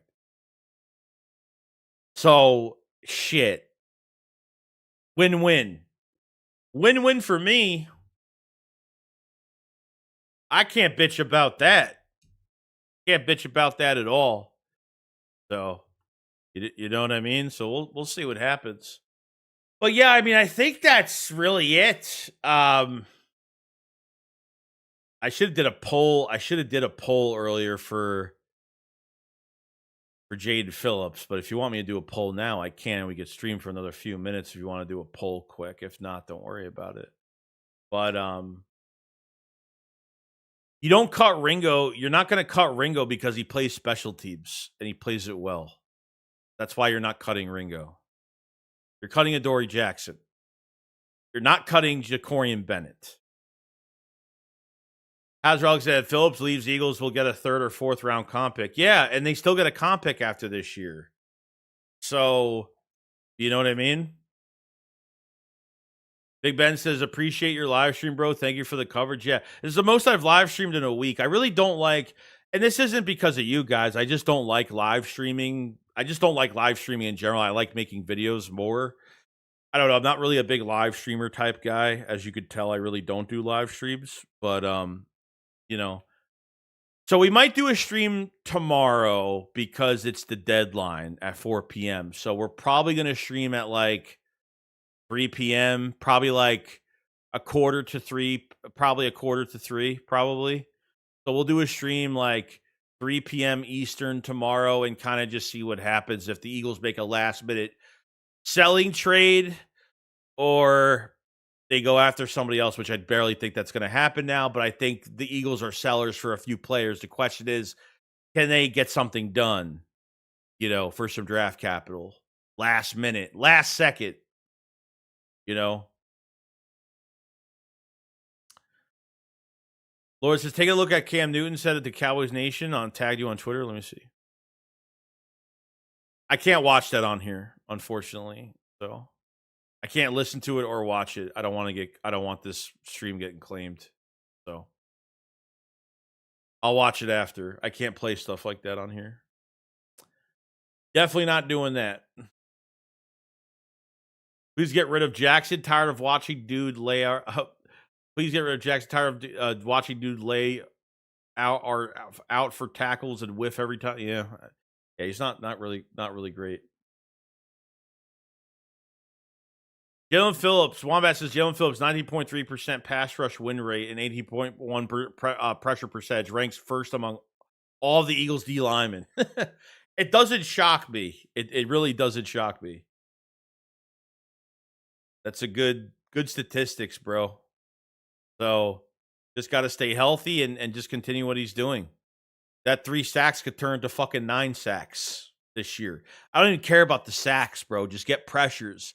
And Jalen Carter or Jordan Davis or whoever's on the other side, Alex Hunter or Nolan Smith, is going to fucking eat every single time. Or if the linebackers are playing downhill, someone's going to fucking eat.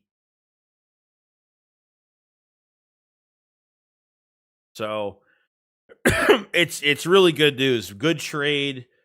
The Eagles are still great in draft capital for next year. The Eagles aren't hurting at all. Compensatory picks are coming for the Eagles, awarded to us for next year's draft, next year before the draft.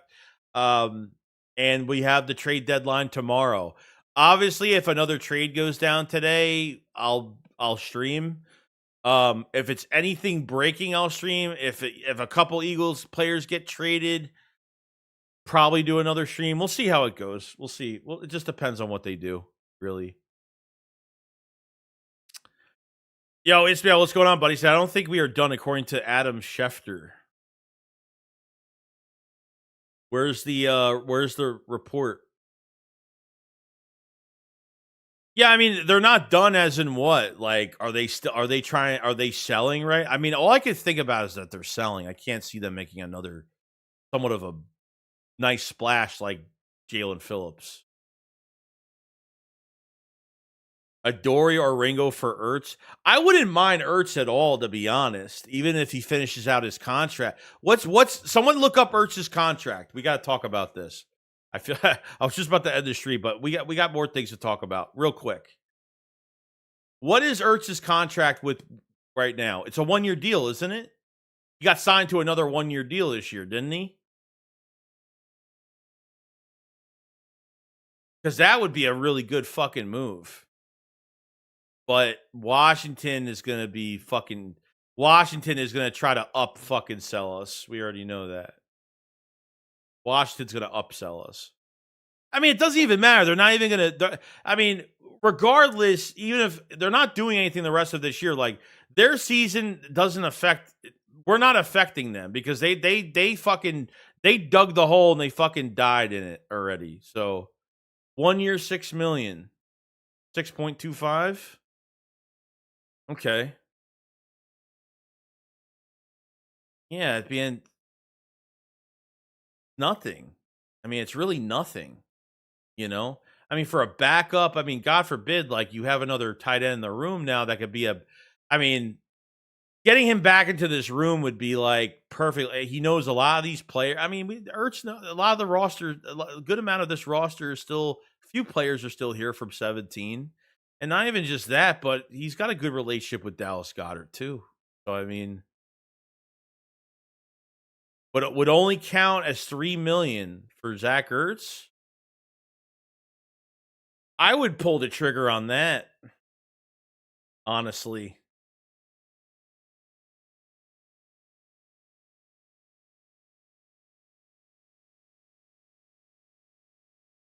I wouldn't be against a Zach Ertz trade just from price and just being on this 1 year.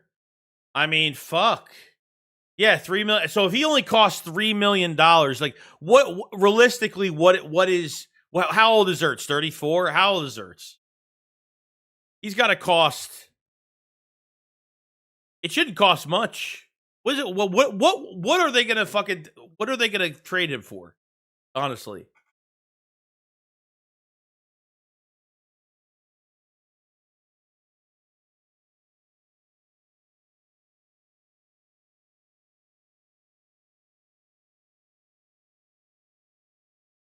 He's not stinged for 26, only for 25. And if they trade him, they take a $5.8 million cap hit. Washington. 36. I'm not against this move, actually. Keep Ertz away from the Rams. Yeah. That's what I'm worried about. That's the Packers would be a really good situation for Ertz. The Packers would be an interesting one. Losing Tucker Kraft and getting Zach Ertz in there, that would help them. That would help them more than hurt them. So I think that's got to be something talked about. No doubt. But trading in the division, though.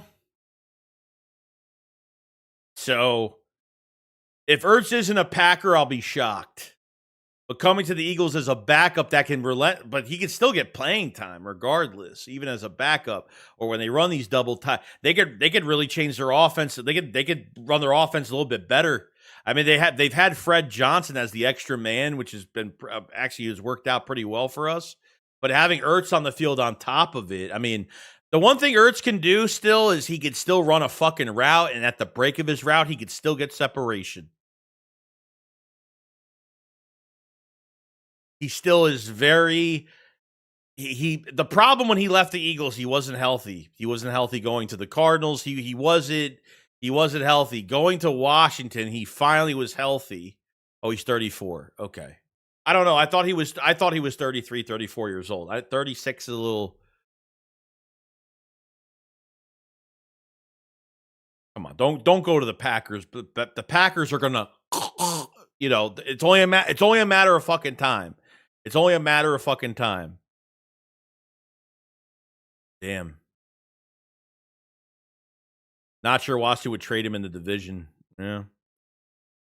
That's a good fucking trade, bro. They could pull that off. That's the last trade I would make. What is it going to cost the Eagles to trade for Zach Ertz? Or maybe Zach Ertz is going to fucking want to get released. I don't know. Maybe Zach Ertz will get released. Hogan said also gets rid of Adoree or Ringo. Ertz comes home to win the Super Bowl, retire an Eagle as he should. Yeah, I mean, realistically, yes.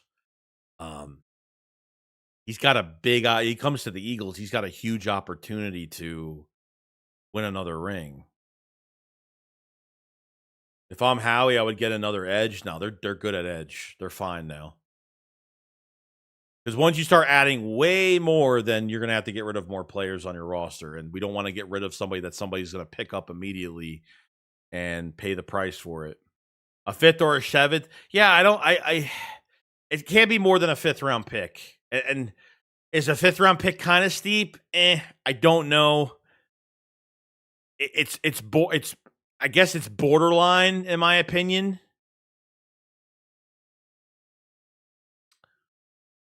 Yeah, 6.25 in 25.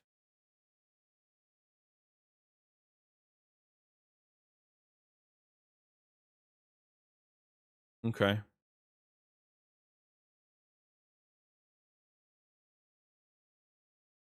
He's got the 25th best contract out of 169 tight ends. Damn, $6 million for 1 year. I guess that's a pretty penny.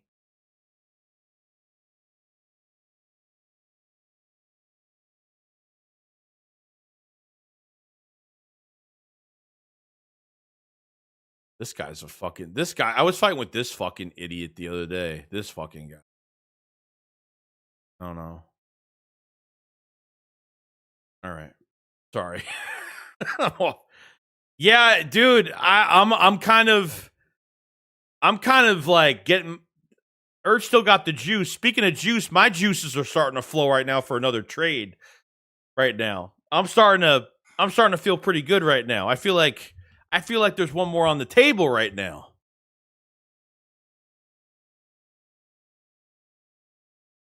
John says, I haven't seen us franchise tag anybody. No, you know why we don't? You don't franchise. You franchise tag a player because you stop them from going to another team and getting the money that they want.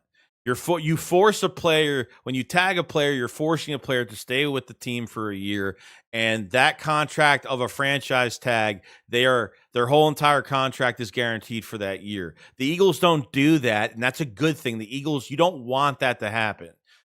Because then it's front office against player if you have to tag a player like that. You know what I mean? The Eagles don't have to be in a situation like that. They never will be.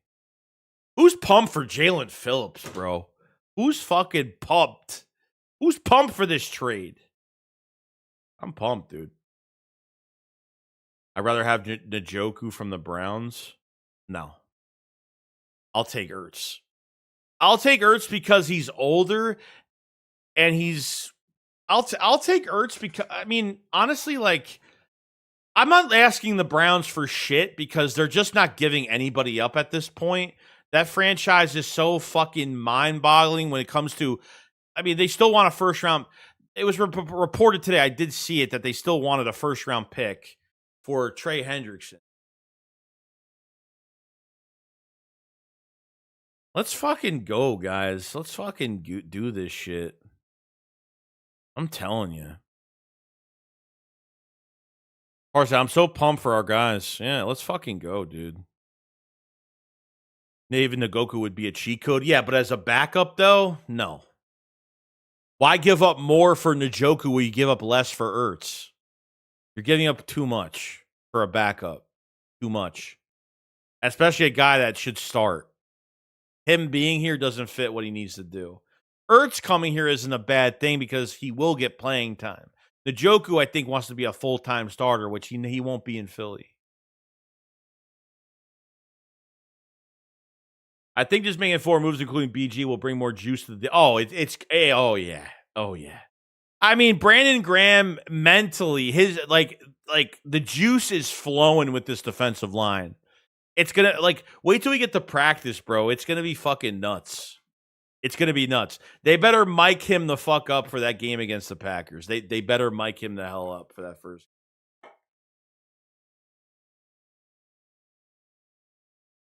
What a fucking move. But Zach Ertz, bro, that's going to be an interesting one. If there's this big fire sale going on, and obviously the rumors are already out, there's already trade buzz around, that the Commanders could be getting rid of Ertz, Debo, Frankie Louvu, Bobby Wagner, Jacob Martin, Javon Kinlaw, and Daron Payne.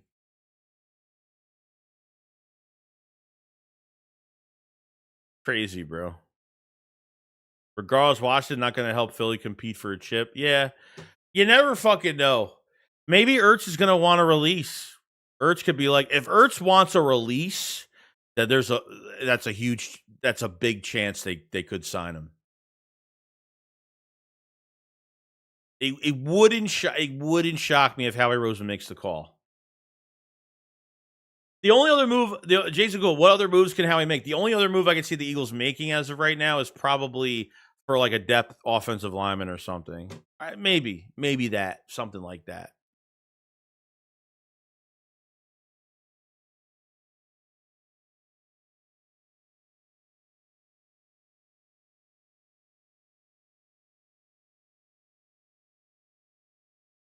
Crazy day today, no doubt.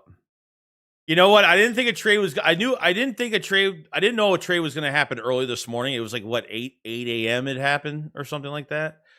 I thought it was going to happen later in the day, but they got it done. It was good. Parterfly said Howie's moves have been fantastic. Bringing BG back helps the locker room tremendously. Got a CB who took less money to be with us. Jair's crazy energy, and now Phillips. Let's go. Yeah, I'm fucking excited. How are people not excited? Dude, he's fucking washed. Yo, Jaelan Phillips, bro, he got hurt the last couple of years. There's obviously stipulations with some of these players, but what happens with Uche and Ojulari? I honestly don't know.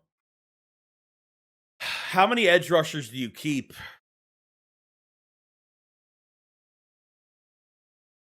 You got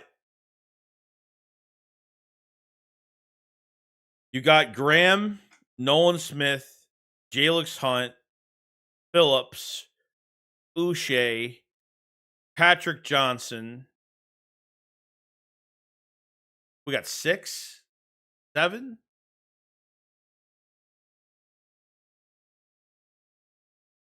We got 6, 7. How many edge rushers we got technically right now? I'm forgetting somebody. God says we need to do better depth inside. Yes, Brett Toth played better the last 2 games, but we need something there. Yeah, well, we need a fucking guard. We need a guard. That's what we need. For this season, just for the season, we need a guard.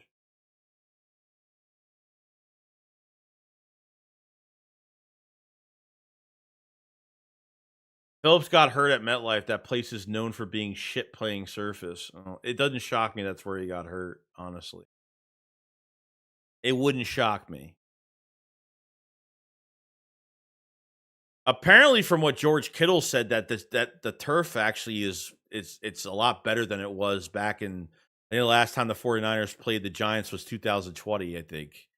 He said the last time the the last time the 49ers played at MetLife, he said that the turf was a lot better that day, but who fucking knows? Who knows?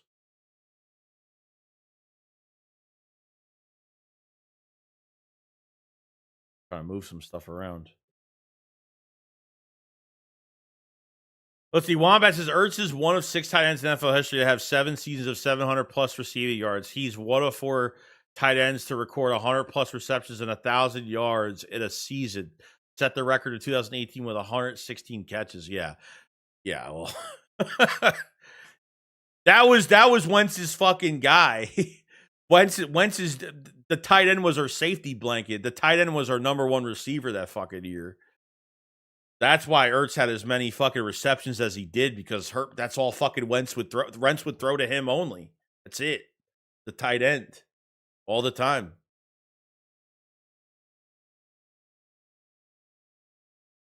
Fred Johnson is purely just a tackle. Just a tackle. Just because Becton did it doesn't mean that every player could do that. Becton is a way better player than Fred Johnson. And as a guard, you gotta be very fucking athletic for fucking guard. More than tackle. I think guard is harder to play than tackle, to be honest with you. Pat says if they got JPJ from the Raiders, I'd be thrilled. He could step up and play center or guard. Yeah, it'd be great. If they can get another guy, it would be awesome. I mean, Drew Kendall, he's got to step up as the backup center or something. They need to go out. Like an offensive lineman early next year wouldn't really shock me. But as for this year, as a depth player, they should get somebody. Yeah, see, everyone wants Zach Ertz now. It's a good fucking, if they can get away with trading within the division, $3 million, 6.25, half the year's over with, so he's gonna cost nothing for this team. Come back to the Eagles, win a 3rd fucking ring. Be one of the weirdest years for fucking Ertz. Be one of the weird. It's gonna be weird for us too, because we're not used to, him going to Washington. We didn't like it, but we didn't really kill him for it. You know what I mean? It's not like he left the Eagles and went straight to Washington. He went to, I don't know if he went to a couple teams. I don't know if I forgot. He went to the Cardinals and he got hurt. Trying to remember if he went somewhere else besides, did he go anywhere else besides the Cardinals? I forgot if he did. I'm not sure. There's rumors about Jackson Powers Johnson would be a Howie style move as well. That would be interesting. Phillips is too fast. 2 runs of 4.57 at 6'5", 263. Yeah, that's chef's kiss, bro.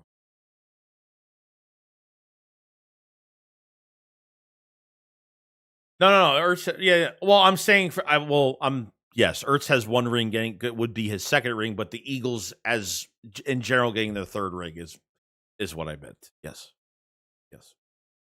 Brad said, I think if we don't get the Oregon tight end, we should think about lane replacement. Oh, no. He said that might retire if we win. So, yeah, no, there's a good chance Lane plays for, Howie is going to know this beforehand. He'll know early, out of respect, he'll know early, like, what Lane's going to do. He'll have 1 more year. That's it. That's it, dude. Like, after this year, if Lane leaves and Graham is gone, unless Graham comes back for another year, like, that's it, bro. You got a new roster. You're a brand new team. You're a younger, brand new team. After that, you're still young. You've been young the last few years, but traded there. Where did he play? Oh, he was a Lion. Okay, he went to the. I told you. I don't even remember. I don't even remember him going to fucking Detroit. And then he went to Arizona, and he wasn't healthy for, I think, both those times. To make JD seem insane, Jordan Davis ran a 4.78 at 6'6", 341. Yeah. God, what a fucking. That was such entertainment for us to watch that. We were live streaming. The combine watching that. We were like, damn, he looks really good. Yeah, we get everyone's back. Everybody's back. Nolan Smith is back. We need Nolan Smith to have a good year. Nolan Smith has got to push. If Nolan Smith does nothing the rest of this year, I don't think he gets paid even after next year, because I think you need to bank on this season and next season and a continuance into next season. You really do. Jalen Hunt is starting to really reach his peak right now because we'll see. We'll see how it goes. I can see Howie trading up for him, Hooligan. Well, it says, yeah, just Eagles, Cards, and Skids. Okay.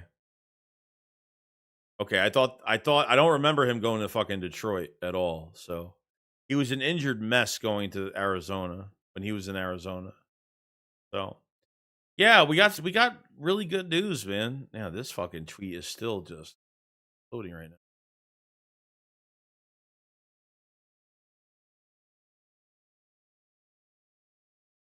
Jaelan Phillips is beyond a fix. He's perfect. Just sucks to see Jalix get time cut from him. Like these fucking these guys are, man. I mean, you guys. Some of these guys are the biggest fucking idiots like I've ever. Like this dude. Like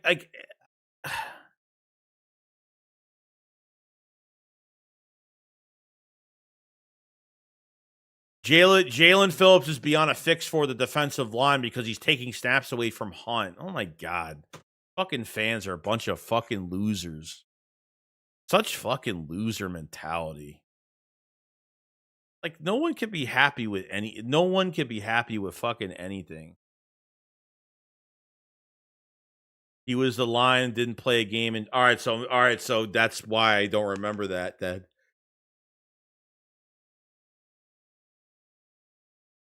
I hate these fucking fans. I hate them all. Jalix would be better with less snaps. Yeah, like I don't know. Rotation, baby, rotation. Yes.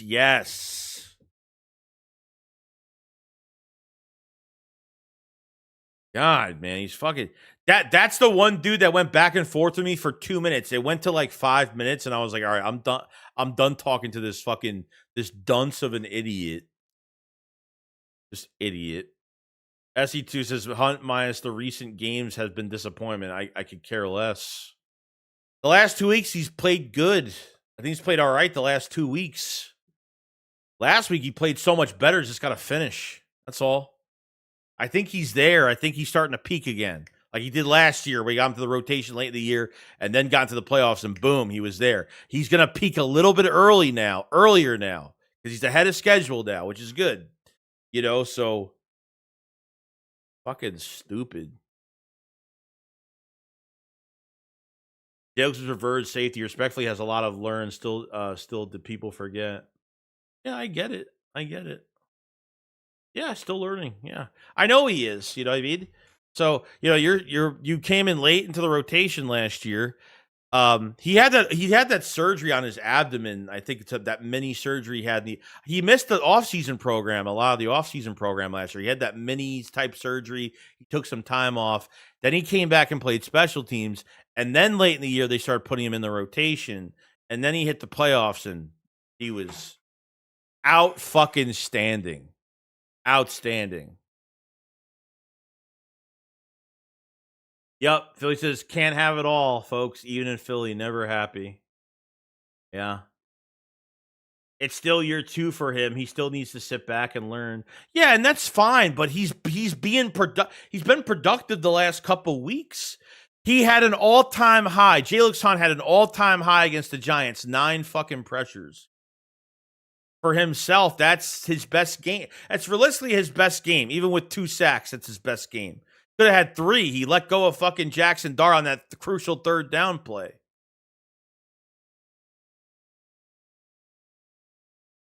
I'm guessing that Twitter commenter forgot that we can rotate our defensive play. Yeah, they're fucking stupid, dude. They're all dumb. They're all fucking idiots.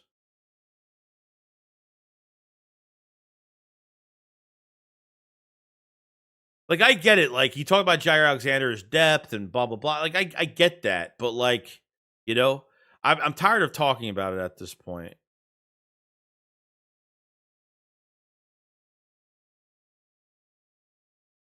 People are saying give him a chance. People are saying he might ball out. People are saying nope.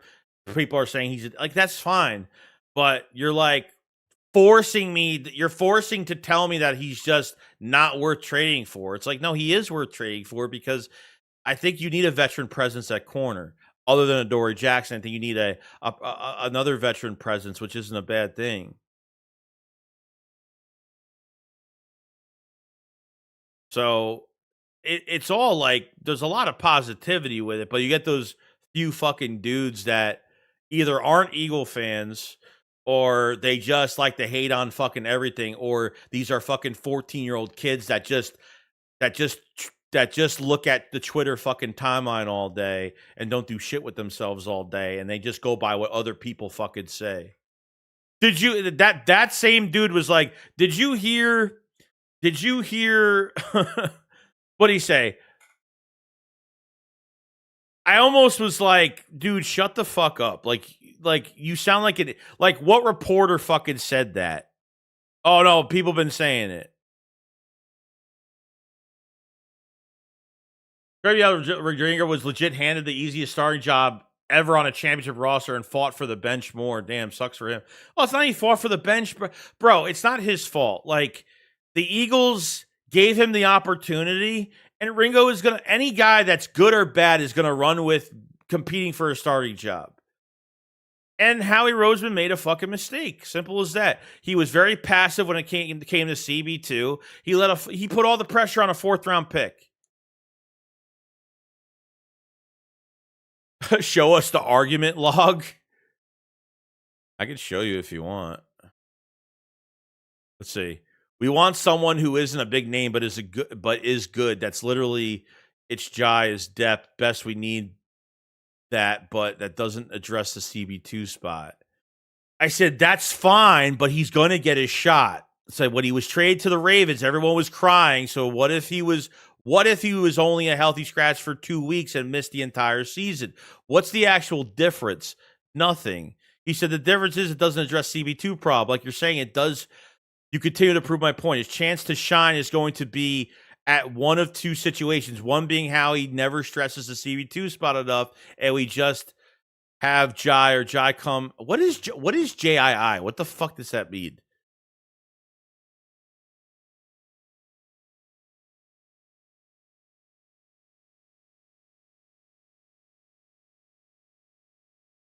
Yeah, we have 0 needed to add another body at cornerback. We have an entire roster full of them already.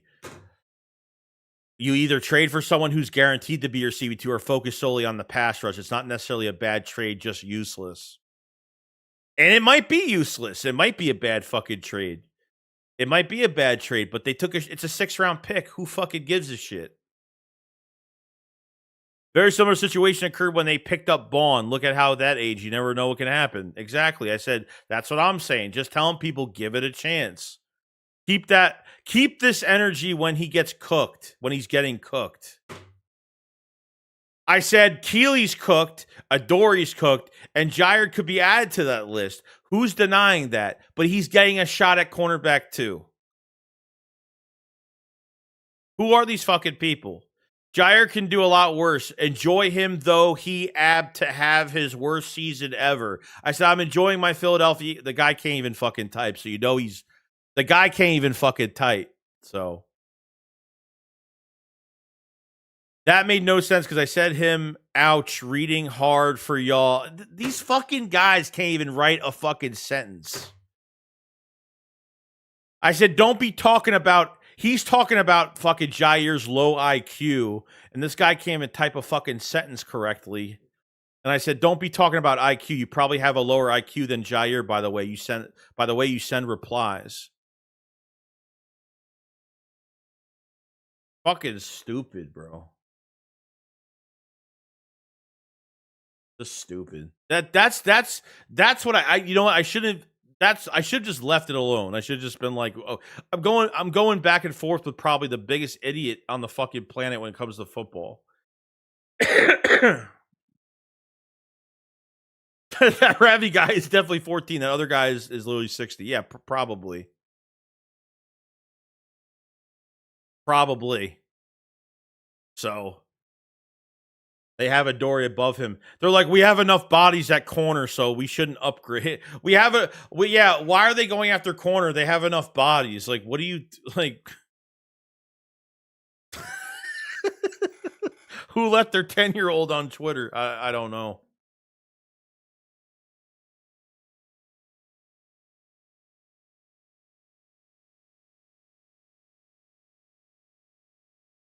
I don't know. I really don't. And all them idiots talk the same exact way. He's cooked, and like they all talk the same fucking way. Yeah,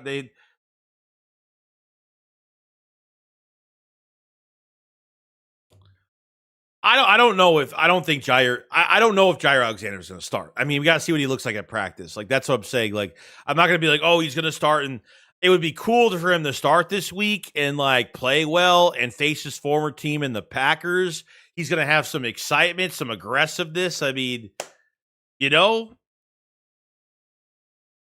the school system failed him. Yeah. He didn't play last week. He was a healthy scratch last week, the last 2 weeks.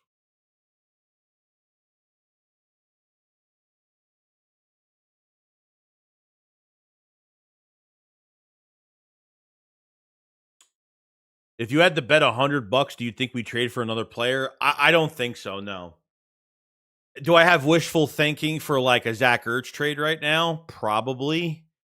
Um, the only thing I would only say yes if it's for depth for offensive line or something like that. I would say realistically, no, they probably won't. But you never know. You never know. If he looks bad enough, we shouldn't start him just because of his name. Well, no, I mean, true. I mean, he's got to play. Jared says this bye week couldn't have happened at a better time. We got the first seed and our team is getting healthy and we are plugging holes. Yeah, we're plugging holes. We're seeing what we have at certain positions. We upgraded at edge rusher beyond. I mean, we got a 26-year-old edge rusher that's playing pretty fucking good this year. And we're only paying a little over $500,000 on him. And he potentially could be a big re-sign candidate for the Eagles after this year. Yeah. Just like that.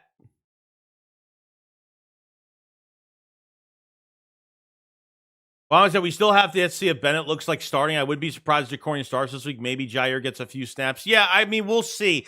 Jacorian, I've wanted to see that move for a while. I've wanted to see that move for a good amount of time. We haven't really seen it yet, but I'm hoping we can see it. I've been wanting that since the beginning. If he wasn't on the IR, he would have been starting already. I mean, he would have been at least started a game for us already. Yeah. Any chance Howie makes another depth move? It's possible. I'd say offensive line would be like another one. A guard, some guard that's out there. Trade deadline bye week, low key was clutch right before possibly our two biggest games of the regular season. Yeah, and look, dude, you got by your hardest schedule already. You got by like facing the Rams, facing Tampa Bay. I mean, facing KC. I mean, you went through your hardest schedule. I mean, it sucks they didn't win against.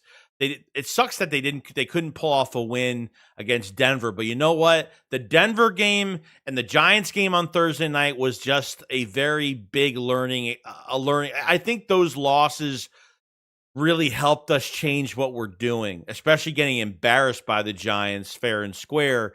I think it really changed what we did with the Vikings game. Was a good step in the right direction, but could they have 4 quarters of quality football? At least they looked productive in 4 quarters. And I think you did get that against the Giants. Not only that, but you scored almost 40 points on the Giants. Not only, if they only got like 1 point over the Giants, I would be a little worried, but scoring almost 40 points on the Giants, I mean, that's what you were supposed to do in that game, and that's what they did. So they just gotta build off of that. They just gotta keep building offensively off of it. Batul looks like he's starting to get it, and it looks like the handcuffs. The handcuffs are off Jalen Hurts now because it just seems like he's been so robotic the last few weeks. Early in the season especially. And we look more fluid. The run game to the outside, where they ran a few. There's some plays you want to take back, obviously, but that was our best game last week. So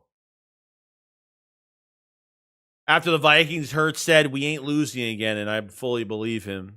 Wombat says those losses were perfect. Lost to Denver in a game we should have won.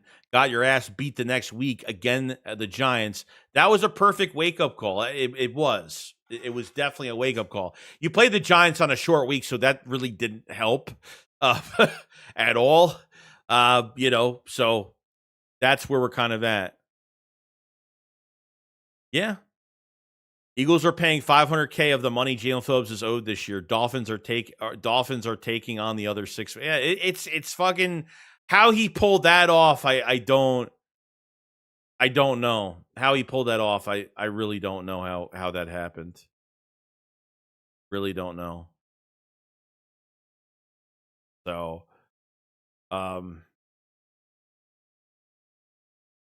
see if there's anything else. There's not much else. Everything's been a little quiet. Brett said we might actually have the same offensive coordinator next year. Yeah, right. About time. Nick Sirianni better take out. Nick Sirianni better take out Kevin Patullo for fucking dinner, and give him a raise or something next year, and keep him in the building for at least another 2 years. At least another 2. At least 3 years is what I'm asking, counting this year.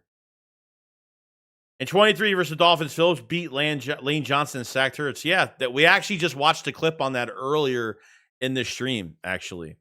I don't know if my stream is even like shit. Joey, what the hell? You're still live? Yes. I have nothing better to do today. So, yeah. It's exciting. There's so much to talk about, man. We could talk about this all fucking day. We're definitely gonna go soon. We've been streaming for now 3 hours. It was an hour and 28 minutes. I was gonna get off, and we've done about over 3 hours already. So we did a big stream today.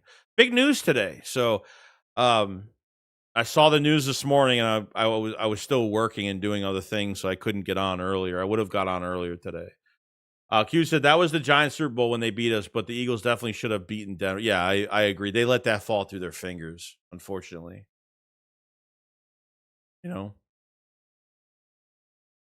This G sounds Big Dom shows up to the owner's door when Howie makes the call.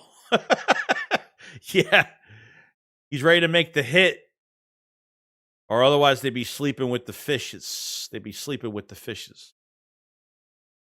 Dolphins fired their GM. That might be how he flee. Yeah, well, so here was the news on that. So the GM after Miami lost to the Bengals, or after the Miami Dolphins lost on that Thursday night game, the Dolphins fired Greer, their GM, the day after. Now, there was a report that came out 2 days before that Thursday night game that the Miami Dolphins there was no fire sale. They weren't trading anybody. So I think that GM was a big problem, or maybe he was somewhat of a roadblock for the Eagles really making any type of trade with them. So I think his name is Tom Kelly. I think somebody took over as the interim GM, and it looks like they just opened a whole nother can of worms on.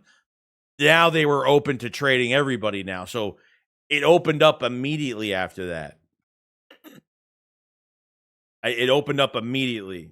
So, yeah, I mean, it went really well. Today's trade was great. It went good. I mean, we should beat the Giants as well. We only do it to ourselves. Yeah, and that's it. We played down to the competition. Who's the best team in the NFC? The Philadelphia Eagles. Who's the biggest enemy? Who's the biggest threat to the Philadelphia Eagles? The Philadelphia Eagles are the biggest threat to the Eagles. And it's true. I'm not afraid of any other team that's out there in the NFC. I'm not. These next 2 games are going to show a lot. They win these next 2 or they split, they're still going to be a good team moving forward. And Yeah, it's gonna be fun. We're gonna have a fun time. That's where we're at. Og says we beat ourselves. We do. I don't want to have another 2023 season where the talent gets you by for wins, and that's what happened until we couldn't use that excuse anymore. Teams figured us out. You're not making adjustments. There was more to that season than so much other stuff was going on with Brian Johnson and obviously Sean Desai as DC to Matt Patricia changing the defense and just after the 10 wins and falling apart like that. I don't want to get into a situation like that, and that's what I was really after they lost to the Giants on Thursday night. I thought we were done for. I thought we were done. I thought we were completely done for after that. But yeah, we're gonna see what happens. Seahawks are sleepers. Yeah, I mean they are. I mean, look, I can't take much from that Washington Seattle game because Washington couldn't do anything defensively. They couldn't get pressure. They couldn't do nothing. They couldn't do a damn thing against that quarterback. They couldn't get nothing done. So I wouldn't take too much out of that game. I want to see what Seattle does the rest of the way. I mean, the record's good, whatever, but last time Sam Darnold was playing well, he choked in the playoffs. He brought the Vikings to the playoffs when J.J. McCarthy was hurt his rookie year, and they got into the playoffs and they lost immediately. I think that was against the New York Giants, I think. They lost immediately. You know what I mean? So I'm not taking too much out of the Washington Commanders are really bad. They're really bad. I expect any team to throw over 30 points on them pretty easily. So sleepers, sure, but I'm not really believing that too much until they do a little bit more the rest of the year. But Washington ruining Jaden like they did RG3, yeah. I mean, that sucks, man. I saw that. So when that hit happened, like when you see it fast, he got thrown to the ground and his head actually hit the turf. So I thought it was like a concussion. But then then I saw the fucking arm. And I was like, oh shit. So yeah. It's unfortunate, bro.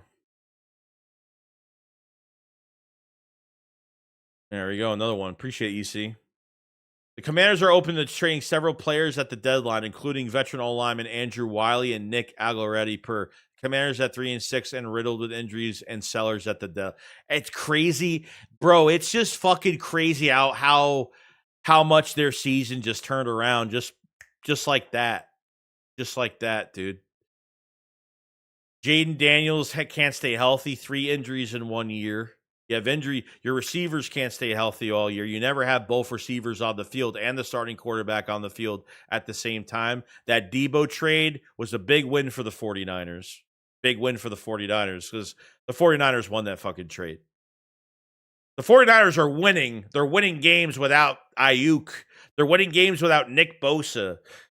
They're winning fucking games without some of their star fucking players. They just lost their first round pick DT the other day.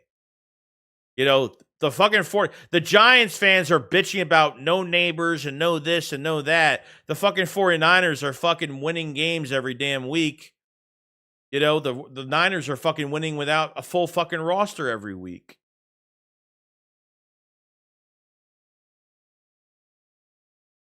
So, yeah. It was bad. Giles says, looking at the elbow, how it bended. Yeah, dude. He was in a lot of pain. He's a small little quarterback. He's a skinny little. He can't take any hits in the NFL, man. He's way too. He's got any other capability of quarterback when it comes to his pocket passing, his awareness, extending plays on the throw. Doesn't matter where he throws the ball. I mean, he could do everything. But he is a small little fucking. He's a skinny little thing. He is. He just is. He's got no meat on the bone. He can't survive. Can't survive, man. McDermott is the biggest schmuck of the offseason. Cried about tush push injuries. He has more tush push touchdowns than we. So what the fuck is that? Yeah, he ran it twice the other night. Twice. So he was all about him and that Matt LaFleur. Matt LaFleur, too. I hope we run the fucking tush push 70 fucking times just to piss him off on Monday Night Football. Not recklessly, but, I just want to piss him off and run it a million times because the Packers and the fucking Bills are two teams that have been up the league's ass because of starting these fucking votes for banning the tush push. Like somebody has got to bring that up in the meetings next year before the votes happen. Like Nick or somebody's like, oh well, you know what, Sean McDermott, like you ran it last year and you had success with it, but yet you bitched about it in the fucking meetings of player safety and players, we're worried about our players' fucking safety and all that bullshit. Somebody's got to bring that up in the meetings next year because it's on tape. It's in 4K. You ran the fucking tush push twice. Smitty is Wolverine in disguise. Yeah, like, Devontae Smith, he's a skinny thing too, man. Like, he's just, he's thin as shit. He's bones. But he's taking some hits too. But throwing to Devontae Smith in open space and him protecting himself before he gets tackled, that's where his career is going to last so much longer than you're just sitting there taking hits. Like if Jalen Hurts is throwing these suicide throws to Devontae Smith, like that's why I don't like Devontae Smith on screen passes. I fucking can't stand that. When they throw a screen pass to Devontae Smith, I'm hoping the blocks are already there so he could turn and go upfield and protect himself. He gets the ball thrown to him, gets hit immediately, can't protect himself. It's crazy. It's crazy, bro. The Bama boys are different. It's true. Those Nick Saban type guys are just different. They're just different fucking. They're a different species of players. They really are. You're never gonna find. This is a Heisman Trophy winner, bro. At wide receiver, and at quarterback, you have a finalist. You have a Heisman finalist at quarterback. That's been benched in the national championship game. A quarterback that literally any other quarterback would ended up folding in college, that would fold in the NFL. Hurts is beyond his age, beyond his years, mentality-wise. It's always going to be highly respected. He might not be an elite player, but let me tell you, he elevates everything around him. I mean, and players gravitate towards him. It's just, damn, crazy shit, man. But yeah, I think that's going to be it, guys, for me. I'm going to make a video. I'm going to make a video on everything that happened today, and obviously some rumors that are going around for the trade deadline, things like that.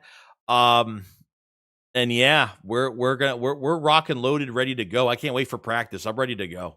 I'm ready to go. Make sure you hit the like button before you head your way out today, and make sure you subscribe to the channel. We cover the Eagles every single day. Appreciate the super chats. Appreciate the memberships. Appreciate just you being in the stream and just chatting with me for the last 3 hours and 24 minutes going on now. And yeah, so stream tomorrow. We're just gonna hang out and see if anything else happens. We're just gonna, I guess, wishful thinking, maybe. I don't know. We'll stream. 4 p.m. Eastern is the deadline tomorrow. So we'll do a stream tomorrow, like an hour and a half before, talk about some things. And if anything happens, period, tomorrow, we'll just be streaming early. So it doesn't really matter, if anything happens earlier than that. So that's it. Doesn't mean nothing. Okay, whatever that means. And that's it. You guys enjoy the rest of your day. Yeah, Forte's like, I can see it. I can see it. We're peaking. We're peaking a little bit right now. But hopefully you're right. So All right, you guys enjoy the rest of your day. I'll see you guys on the next one. Shakes what up, follow side. Peace out, guys. Oh, by the way, Shakedown. I'll update you guys. We'll see. Just look for a notification. I don't know if it's happening today, tomorrow. We'll see what happens. And yeah, love you all. Peace out, guys. Peace.